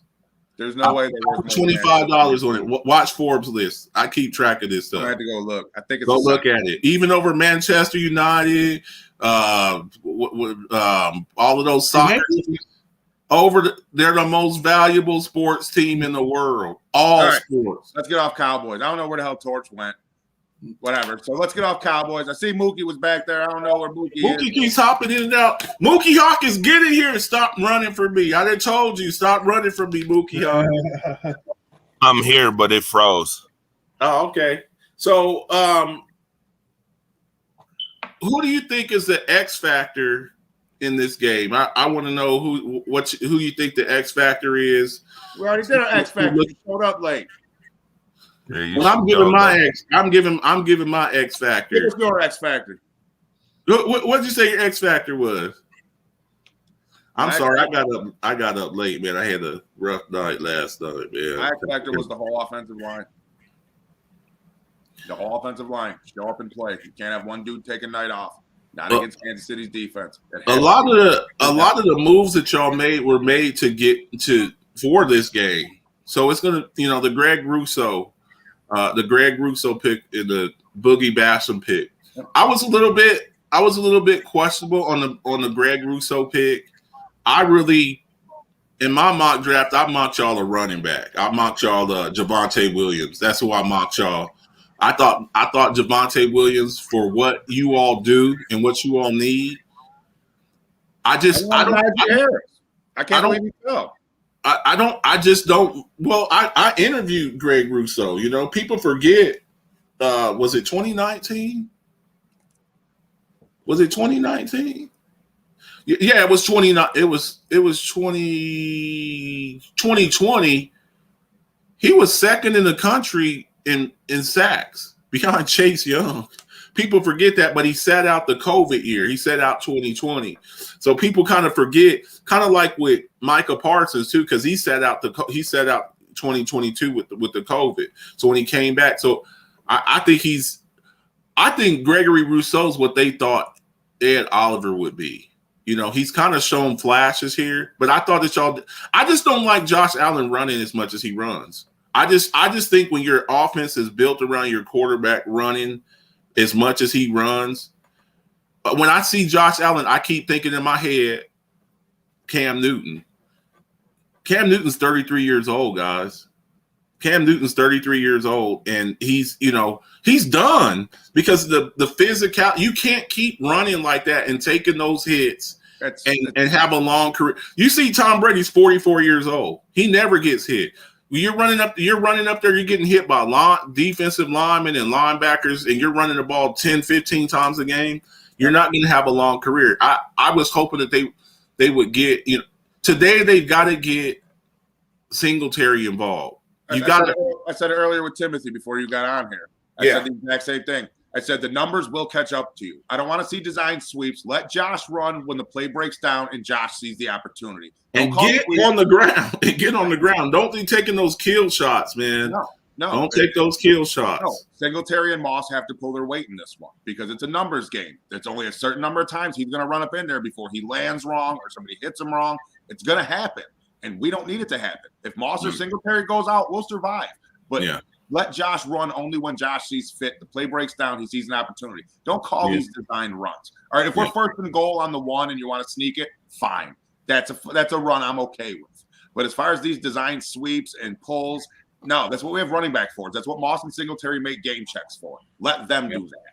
Right. Yeah, definitely. Yeah, I just when I see that, every time I see like and it's part of the game now. That's what makes these dual threat quarterbacks. It really, I wouldn't have a problem people saying that Josh Allen's the best dual threat quarterback in the league. I look at people like Kyler Murray and Lamar Jackson and stuff like that. But if you notice, all of those guys that run like that, we barely saw Lamar Jackson as dynamic as he is and as fast as he is.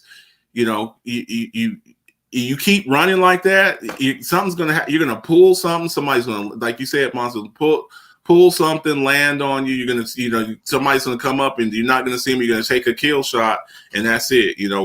I went through it last year when Dak's ankle was turned back, backwards. That's just somebody landed on the guy landed on the back of his ankle and snapped his ankle. You don't want to see that. So. I cannot reiterate this enough. I'm really excited. I'm excited for this game. I want to see. I think it's going to be a highly explosive game. I think you're going to see a lot of, you may have two of the best. You have two of the best offenses in the league. And there's some questions that I want answered.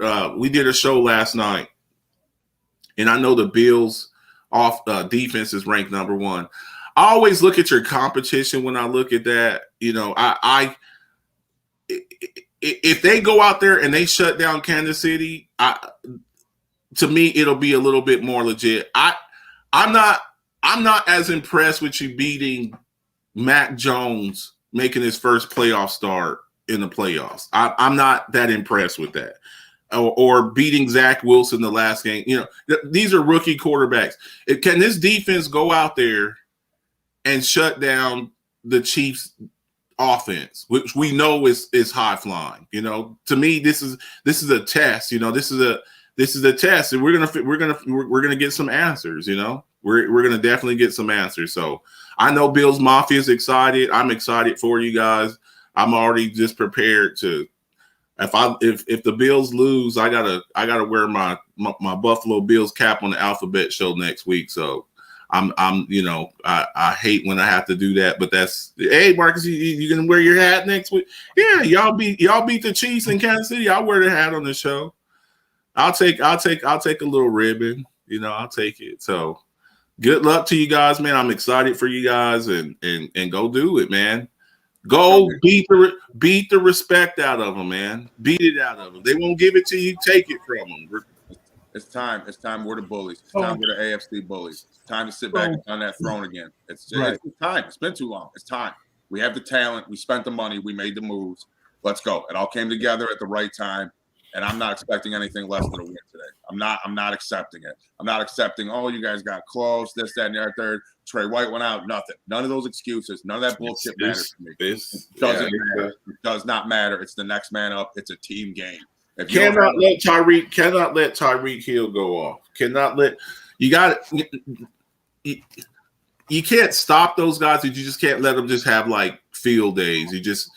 Kelsey, Hill, you know, you just can't let them do it, you know, and keep some heat on Mahomes, you know, those guys screaming off the edges, you know, no quarterback likes to get hit. No quarterback likes that. You got to put a hat on them. So no, the linebackers are going to play a key role because I see a lot of underneath. I see us playing deep shell to keep the big plays. You know what I'm saying? I see the pass rush, so it's going to open up. It's going to be Milano. It's going to be Edmonds. They're going to be keys to this game. No doubt. Got to shut them down. There's the Bills Mafia. Ric Flair, Mookie. What's going on, Mookie? Give us some of that good Buffalo Bills knowledge. Waffle Sports, Mookie Hawkins in the house. Give us some of that good Buffalo Bills knowledge, Mook. Give us something. Give us a little tidbit that we don't know. I mean, Bill just got to be aggressive. Like, you know, all this fearful of what Kansas City been doing the past 3 years don't mean nothing today. You know, and the Bills understand that. You know, if any team understand that, it's the Buffalo Bills at this point. And nobody's is giving these guys their just due. Nobody's giving the guys their respect. So, you know, tonight at 6:30, they're going to go out here and prove to the world they're the best team in the AFC, if not the best team in the NFL. So we're just going to keep it an AFC thing because that's what we're in right now. And the urgency is, if this don't motivate you to go out here and take care of business, to assure yourself home field advantage, this game, a victory here assures you home field advantage to get to the Super Bowl. If this is the time, I don't know when is the time for this team. So, you know, the Bills just got to be aggressive. The past 4 games, they've been playing like one of the best teams in the NFL. They continue to play that way. They continue to play aggressive. They continue to keep teams off balance with balance. The reemergence of Devin Singletary and the run scheme of things has changed, and you see a big difference within this offense. The scary thing about that is, for majority of the season, the Bills still was one of the highest scoring teams in the NFL, but it was still some inconsistencies within the offense. So now with the teams being consistent as of late, you know, they're going to put up points, man. And if Kansas City allows Devin Singletary to be doing what he's been doing the past 3 weeks, it's going to be a long day for Kansas City. I keep saying that. I firmly believe that because no team has been able to stop what the Bills have been able to display the past 3-4 weeks now that Devin Singletary has got going within this offense. So if you want to keep your eyes on Josh Allen all day long, go right ahead because he's going to kill you with all the weapons that he has, with Dawson Knox, with Isaiah McKenzie, and then he's going to start recognizing who's one-on-one with his guys, Gabriel Davis and Stephon Diggs and Cole Beasley. And then after all of that, then you're going to see Josh Allen take off, and he's going to be wide open. So they're going to keep they're going to keep Kansas City off balance with balance. They're going to maintain an aggressive style of play. And I don't know if Kansas City is going to be able to withstand that. You know, I mean, okay, yeah, we get it. They got Melvin Ingram now, but big deal. They got Chris Jones, big deal. You know, we giving guys way too much credit than what they deserve right now at this point. And that's kind of like ticking me off, so I can understand what it's doing for, you know, the guys in the Bills locker room. So, you know, I don't think really if the Bills come out and play the way they've been playing, this game ain't going to be close. And everybody might think I'm crazy, but this game is not going to be close. Our defense, we know that the Bills are going to get stops on Kansas City. We know that. You know, the deal is, will Kansas City be able to get stops against the Bills' offense? We need I turnovers. don't think there's going to be more than, the Bills defense is going to get more stops than Kansas City's defense. I can rest assure you that. So, it's all about keeping them off balance, what they've been doing the past couple of weeks. And, just keep riding that high level of play that they've been doing, and they'll be hosting the AFC Championship game next week. In Buffalo. Right. In Buffalo. That's what hosting is. So the laser focused you mentioned last week, Mookie. You mentioned laser focused. You mentioned McDermott has these guys just locked in. Do you get a sense from talking to them that as the playoffs are going on, they're getting more hungry? Do you feel that focus is becoming more laser? Well, yeah, they've been locked in, Monster. They've been locked in. I mean, you can just check the pressures and the clips I've been putting up, just how they've been talking about, just staying locked in and understanding what they've been doing the past couple of weeks and how important it is to keep that going. If it's working, why go away from it? So they understand how helpful that is within the offensive scheme, and they got to keep that going. They can't resort to what they've been doing, in the beginning of the season, because that hasn't been, pretty much winning ball games for you. So if they can go out here and just be aggressive is key. Right? They got to be aggressive. They got to be aggressive in all three phases, because right now you saw what happened last night with Green Bay and San Fran. Special teams pretty much won that game. So, now the whole thing is now what's going to happen with special teams. We know Kansas City got some guys that's very explosive on special teams. We have guys that's very explosive on special teams. So it's just going to be, like Josh Allen say, another dogfight. Right. If you don't follow Mookie, go follow Mookie on Twitter at WUFO Sports. Follow Mookie. You can watch all the press conferences. All he has, all the access. Mookie asked the great questions, and that's why I brought that question up. Because as I'm watching Mookie talk to these guys, it seems like after last week, they're even more focused for this week. So we get past Kansas City this week, the focus on the Super Bowl is going to be immense. And that's what I see in the guys from the questions that you ask them, Mook, and the answers and the responses. They're becoming more focused as these playoffs go on, and that's exactly what you want on your team. Hey, Mook, I got a question for you, too. Do we see a Matt Breida showcasing today? Matt Breida might even suit up. I think we need to utilize him for right. Matt Breida's not going to suit up today. He hasn't suited up in weeks. Why would he suit up today? He's another deep threat option. We can Isaiah McKenzie is doing everything that Matt Breida should have been doing. So I don't see Breida suiting up today. So you see, this is the playoffs, bro. It's no chemistry, it's no continuity with him within this offense at this point. I don't see him suiting up. Isaiah McKenzie has taken that role because he can be a running back, and he can. And we already know what he could do as a receiver. So he's more dynamic. He's more of an asset piece within the offense right now. So I don't see Matt Breida. I mean, especially with how Devin Singletary's running the ball, there's no use for Matt Breida to be in there. Matt Breida was brought in to push those guys, and then when he had his opportunities, he fumbled the ball. So literally, I don't see Breida being out there today. I would rather see Matt Breida return some kicks as well. I don't want to see Micah Hyde back there. You'd rather see him. You'd rather see him return kicks over Isaiah McKenzie? No, let Isaiah McKenzie worry about the offense by itself. Keep him with the offense. Bro, this is no tomorrow, bro. You got to go with your dog. So McKenzie is going to be out there returning kicks. You might see Micah Hyde because he's more sure-handed and he's very careful with the ball. I don't know what your infatuation is on Matt Breida, bro. But Matt Breida is not going to be active today. It reminds me of Matt Breida when he was in San Fran. It reminds me of keyword San Fran. That was 2-3 years ago in San Fran. That's all. Yeah, but I see another dual threat with him, and because he gives us another speed option right off that backfield. I like. Look, it's I'm with Mookie on this. It reminds me of the Rocky movie when Rocky was getting ready to fight. He was getting ready to fight Clubber Lang, Mr. T. Mhm. And he was training. He goes, "Oh yeah, we'll do it tomorrow." There is no tomorrow, Rock.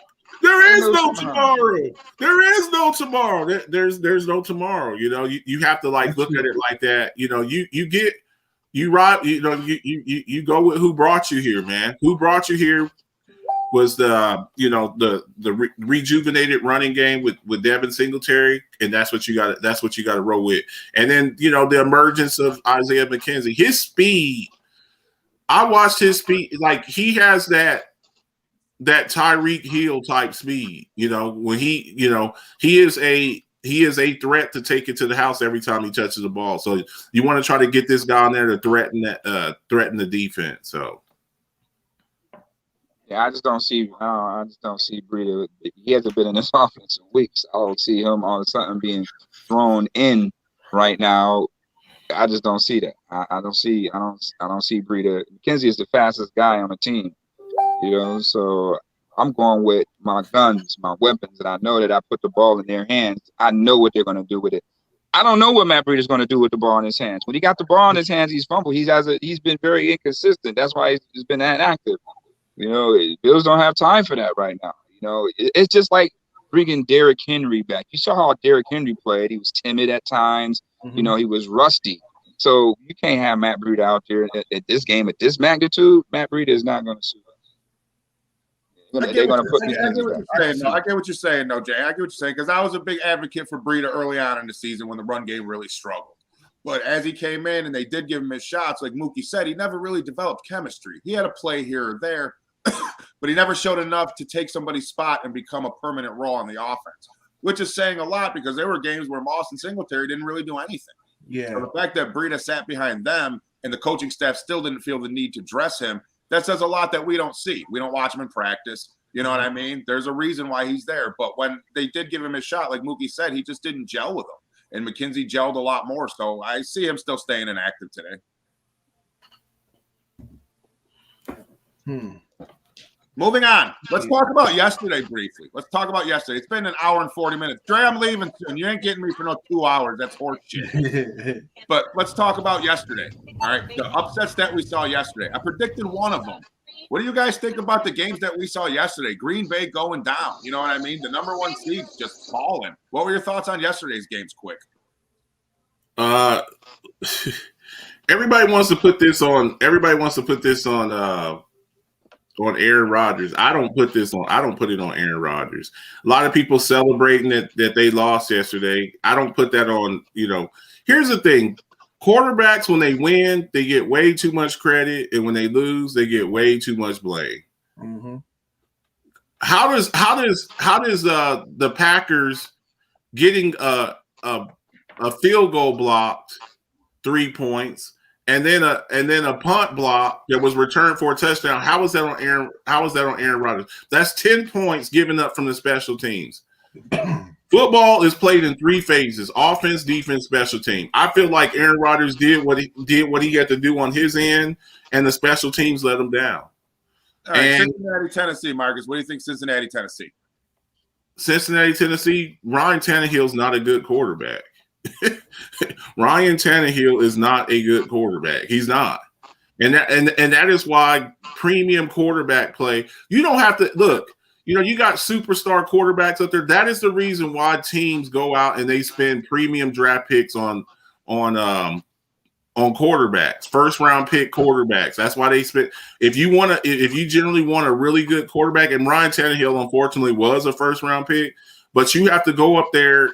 There's out of the 8 quarterbacks that were left yesterday, only 2 of them were selected after the second round.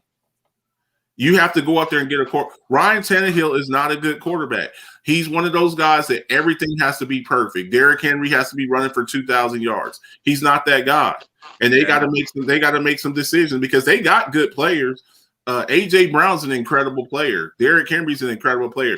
I thought Deontay Foreman looked really good yesterday. Because I thought they rushed Derrick Henry back. But when your quarterback is making boneheaded plays, the The law of averages said when your quarterback's making boneheaded plays, you're not gonna win. San Francisco, your time is coming because Jimmy G's not a good quarterback either. Yeah, they're celebrating, but the things that make you laugh will also make you cry. You keep getting away with stuff. Your quarterback is bad. Cincinnati Bengals, the things that make you laugh will also make you cry. You know, you got your quarterback out there getting sacked 9 times. How long is that? Your quarterback was on IR last year. He was on IR last year, and then you take 9 sacks in the playoff game. They broke a record yesterday. If he takes 9 sacks like that from either Buffalo or Kansas City next week, he might not see the end of the game. Gregory Rousseau screaming off of the edges, hitting them that many times.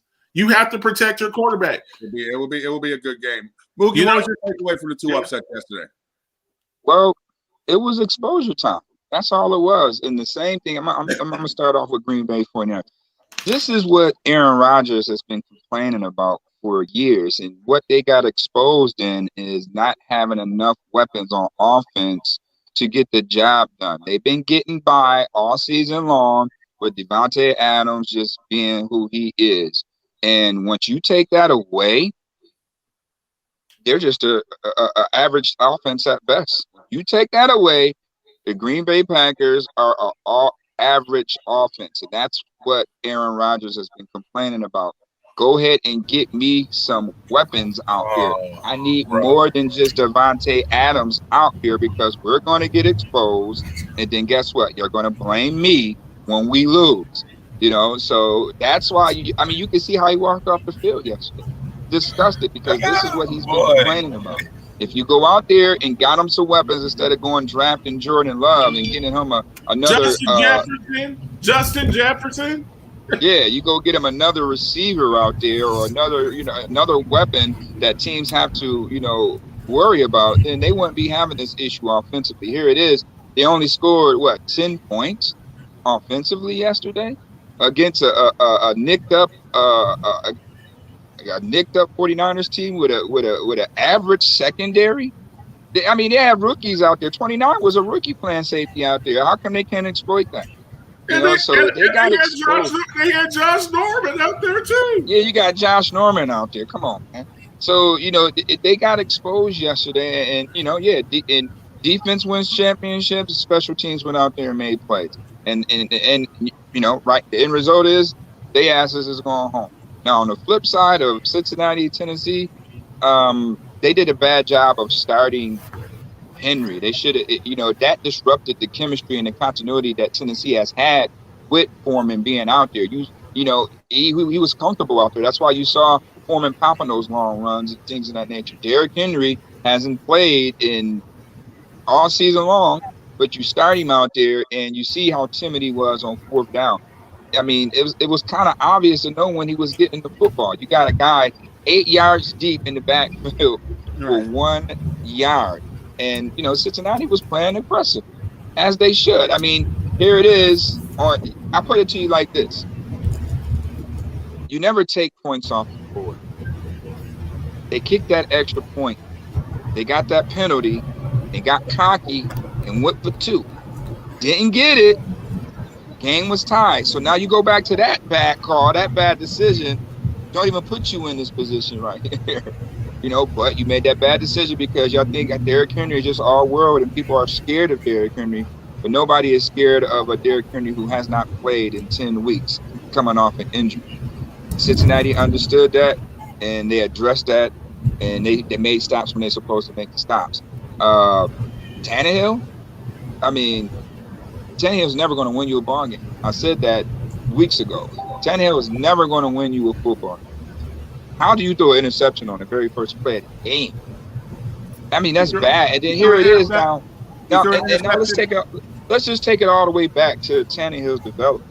Mookie, he threw an interception on the first pass, the last pass of the half, and the last pass of the game. Right.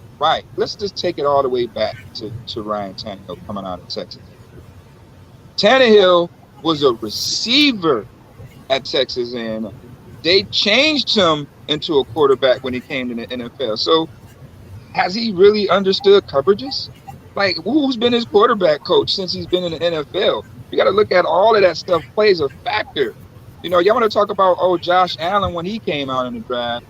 How about Ryan Tannehill, who has never played quarterback until he set foot in the NFL? That's unheard of. So those flaws, those traits still haunt him to this day. And how long has he been in the league? You know, they've been pacifying that, you know, for years with a run game, and they don't know how to use Tannehill right. You know, they should be doing play action bootlegs with Tannehill. They try to make him this pocket passer, something that he isn't, and he proves you wrong every single time. Should have had Mariota out there if you ask me. But, you know, no, Mariota's in the Raiders now, right? Yeah. He's a backup for the Raiders. He's with the Raiders now. Mariota back. For the Raiders. Yeah, they missing Mariota right now. I can tell you that, because Mariota would have never did what Ryan Tannehill did out there. It's just playoff time, and it's exposing time. And these teams are getting exposed for the weaknesses that they've been getting away with all season long. So we're gonna see, you know, these next two games.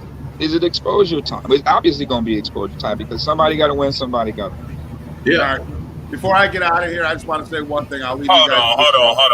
Time out. Well, who is that? I've been listening this whole. Wait a minute. I've been listening to this whole time. Mookie, I agree with majority of what you said about the Packers until you said that they're average without Devontae Adams. I think that's they are.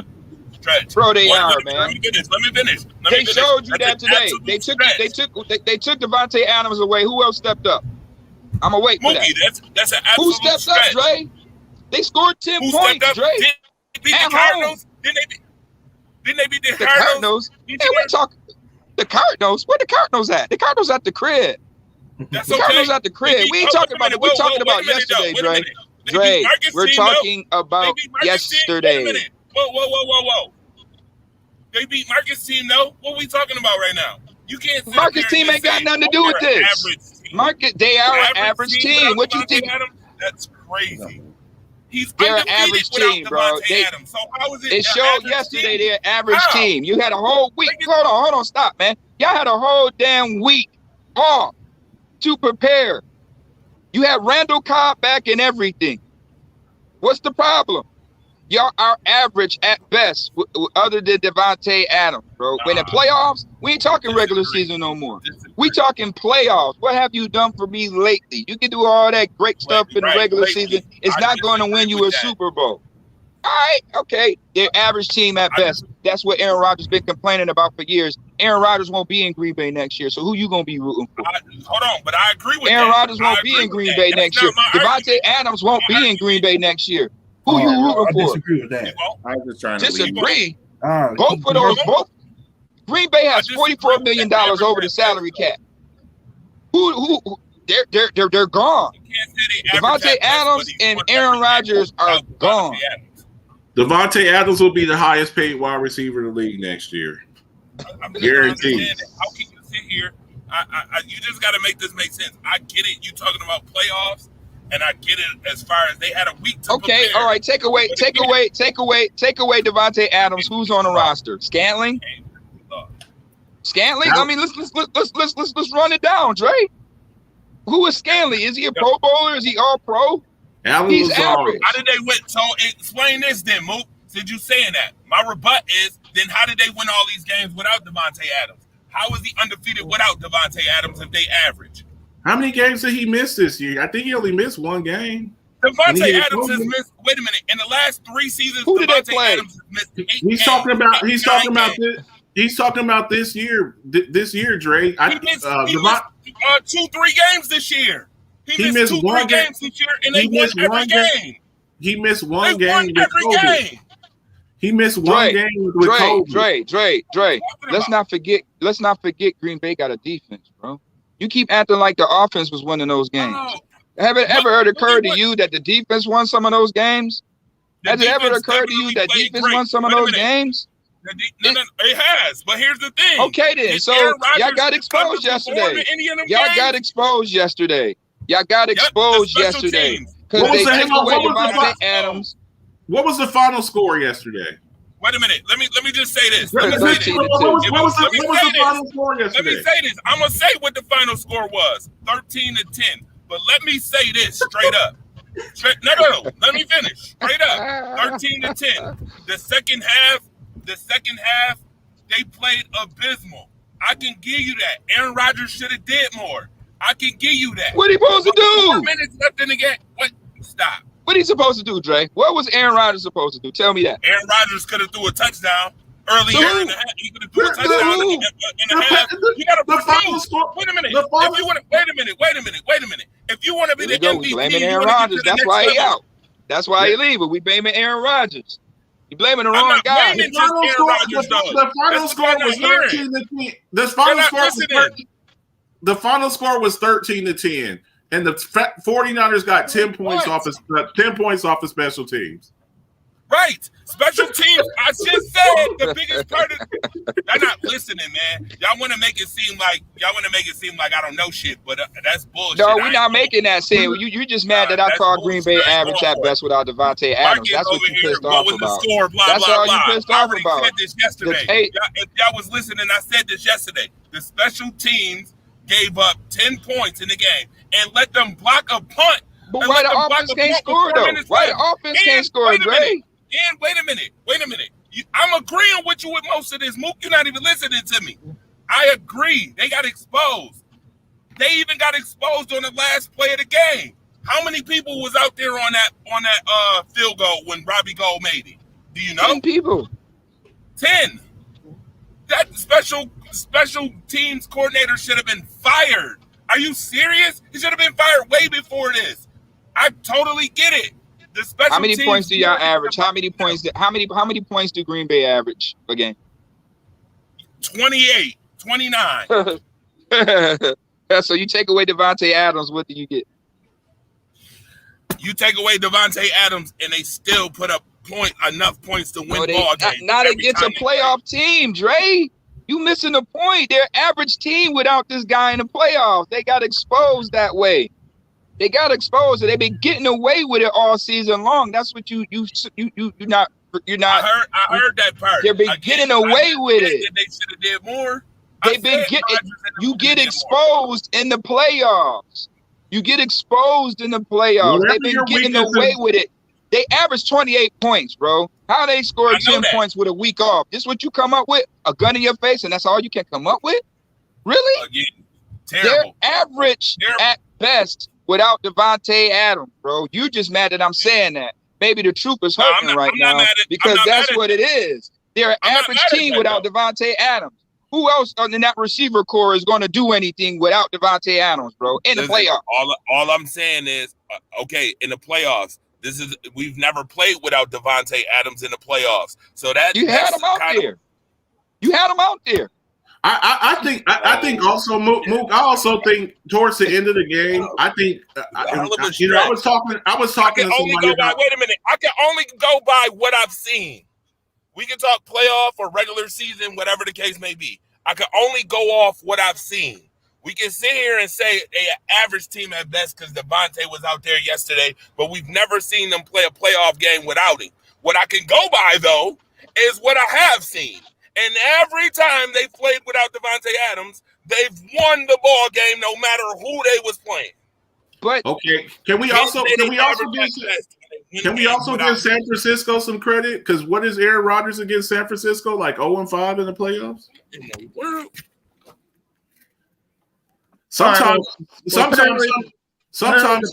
Sometimes some teams just have your number, man. They have They have your number sometimes. That's what it boils down to sometimes. They just got exposure time, baby. It's exposure time. They got exposed. So again, turn into the Packers rise up somehow. So we got to get this back on track for the Bills rise up position. You know what I'm saying? All this Packers talk. You guys can fight about that off camera. You guys can get into a little scrap. I ain't mad about the Packers, man. Shut up, Brad. Say you were. I've been the most unbiased since they lost. I ain't saying that. It's what they've been. They've been average at best offensively. This is what Aaron Rodgers been crying about, man. Y'all missing the point. Aaron Rodgers has been crying. When you look at all the other teams winning Super Bowls, they have weapons. Look at the weapons that Josh Allen has. Look at the weapons. Look at the weapons Tom Brady has. All right. Look at the weapons Matthew Stafford has. Yes, He I've been don't on that have those same type narrative. of weapons. Look at the weapons Jimmy Garoppolo has. Aaron Rodgers don't have those type of weapons, bro. Who's y'all tight end? He's out. He's hurt. So y'all are average at best once you take Devontae Adams away in the playoffs against a playoff team, a caliber defense. It's exposure time, Dre. That's why they're an average team. That's why Aaron Rodgers won't be there next year. That's why Devontae Adams won't be there next year. They just won't be there next year. Because of that. That's what they get. We've been on all damn morning. It's been 2 hours. Let's get some predictions and wrap this up. I just want to say, with the Aaron Rodgers things, Wrap I've you been on up. social media a lot. If you're the type of person that's cheering Aaron Rodgers losing because of his vaccination status, go run your head into a wall face first, really. You're the worst kind of people out. Oh, thank you. Thank you. Don't Thank cheer for you. somebody to lose or somebody to have a downfall because they're Thank you. The thing that pisses people off about Aaron Rodgers is the way he acts, bro. He's a damn diva, bro. That's what pisses people. He's kind of a snarky kind of dude, man. He's kind of a snarky than Tom Brady, though. I like it though. I like his moxie. He speaks his mind. He say what's on his mind. I like that about Aaron Rodgers. When you do stuff, was diva. Brady got him beat back far. And that's why a lot of people hate Brady too. Brady's Destiny Child. Everybody hates Brady. All right, Marcus Betts, real quick, score your prediction for the game today. What's it going to be? 42-38 Chiefs. I said that on Friday. Get him out of here. 42-38. He was picking the Chiefs anyway. He don't want the Bills to dance his team out of here. His team don't know how to place the ball. They don't know how to spike the damn ball. Hang on. I have picked. First off, I won the picks for all of the damn podcast group. I won the picks for all of the podcast group. Okay, I'm not a Homer fan like some people on here that pick their team every week, no matter what. I don't do that. I do it based off of what I see. Yeah, y'all can be ready. Y'all could be ready to get the Cowboys to win last week. Y'all could get ready to play the 2000 Jaguars, the 85 or the 85 Bears, and y'all will still pick the Bills because y'all are Homer fans. I don't do that. Marcus at 42-38. Mook, what do you think? I say Bills win 36-27. James? It's on you. Let me see. James, have you picked against the Bills at all this year? Have you picked against the Bills at all this year? They're going to win by a field goal. 31-28 Bills. Have you picked against the Bills anytime this year? Yeah, I have. And the picks, have you picked against Monster? Have you picked against the Bills anytime this year? Where you said the Bills lose the game? Okay, right there. And that's why you would never win picks against me, because you're a Homer fan. You would never win picks against me. If you put some money on the line, like we're talking fantasy, like I'll pay attention. Then my Homer part's you can still root for your team, but you got to look realistic. If Josh Allen breaks his leg, knock on wood, I'm not wishing that on him. There's still Bills fans to be like, the Bills will still win by 25. Yeah, that's Homerism. That's Homerism. The only game I picked. Kind of fan. I won 2 back-to-back championships with Tom Brady as my fantasy quarterback. I don't have a Homer bone when it comes to that. I knew the Bills was going to have problems with Jonathan Taylor. I knew right off the bat that the Bills was going to have problems with Jonathan Taylor. Did you pick the Colts though? No, I didn't pick the Bills. I already knew. Okay. I bet you Monster did. Bills 50-3. Bills 50-3 against the Colts, bro. I think Bills, I gave him more. I think I gave him Bills 50-3. Don't get mad because my team's better than yours, Marcus. Don't get mad. Better than us. You are better than us this year. You are. I can't come. Yeah, what's up with Dak not throwing the CD though? What's up with that? Is it friction? There's going to be heads to roll. There's going to be hit. Look, is there some friction between those two guys? I'm trying to get my weight up like Mookie Hawkins, Bills, Buffalo Bills beat reporter, Wolfville Sports. My inside sources say in the next 2 weeks, Dallas will be making a coaching change. Will there be trades made? Will there be trades to follow? I'll just give y'all. I ain't gonna give you all of it. Tune into the Alphabet. All that $20 million a year, boys out there. Tune into Friday night. to the Alphabets Football Show with my lovely co-host Ramona Diehard and the Rise Up family. You get a little bit. I ain't giving you all the goodies. Go ahead, give your predictions. Shameless plug for the Alphabet Show. Make sure you check that out on Friday. It's a good show with Marcus. You know what I'm saying?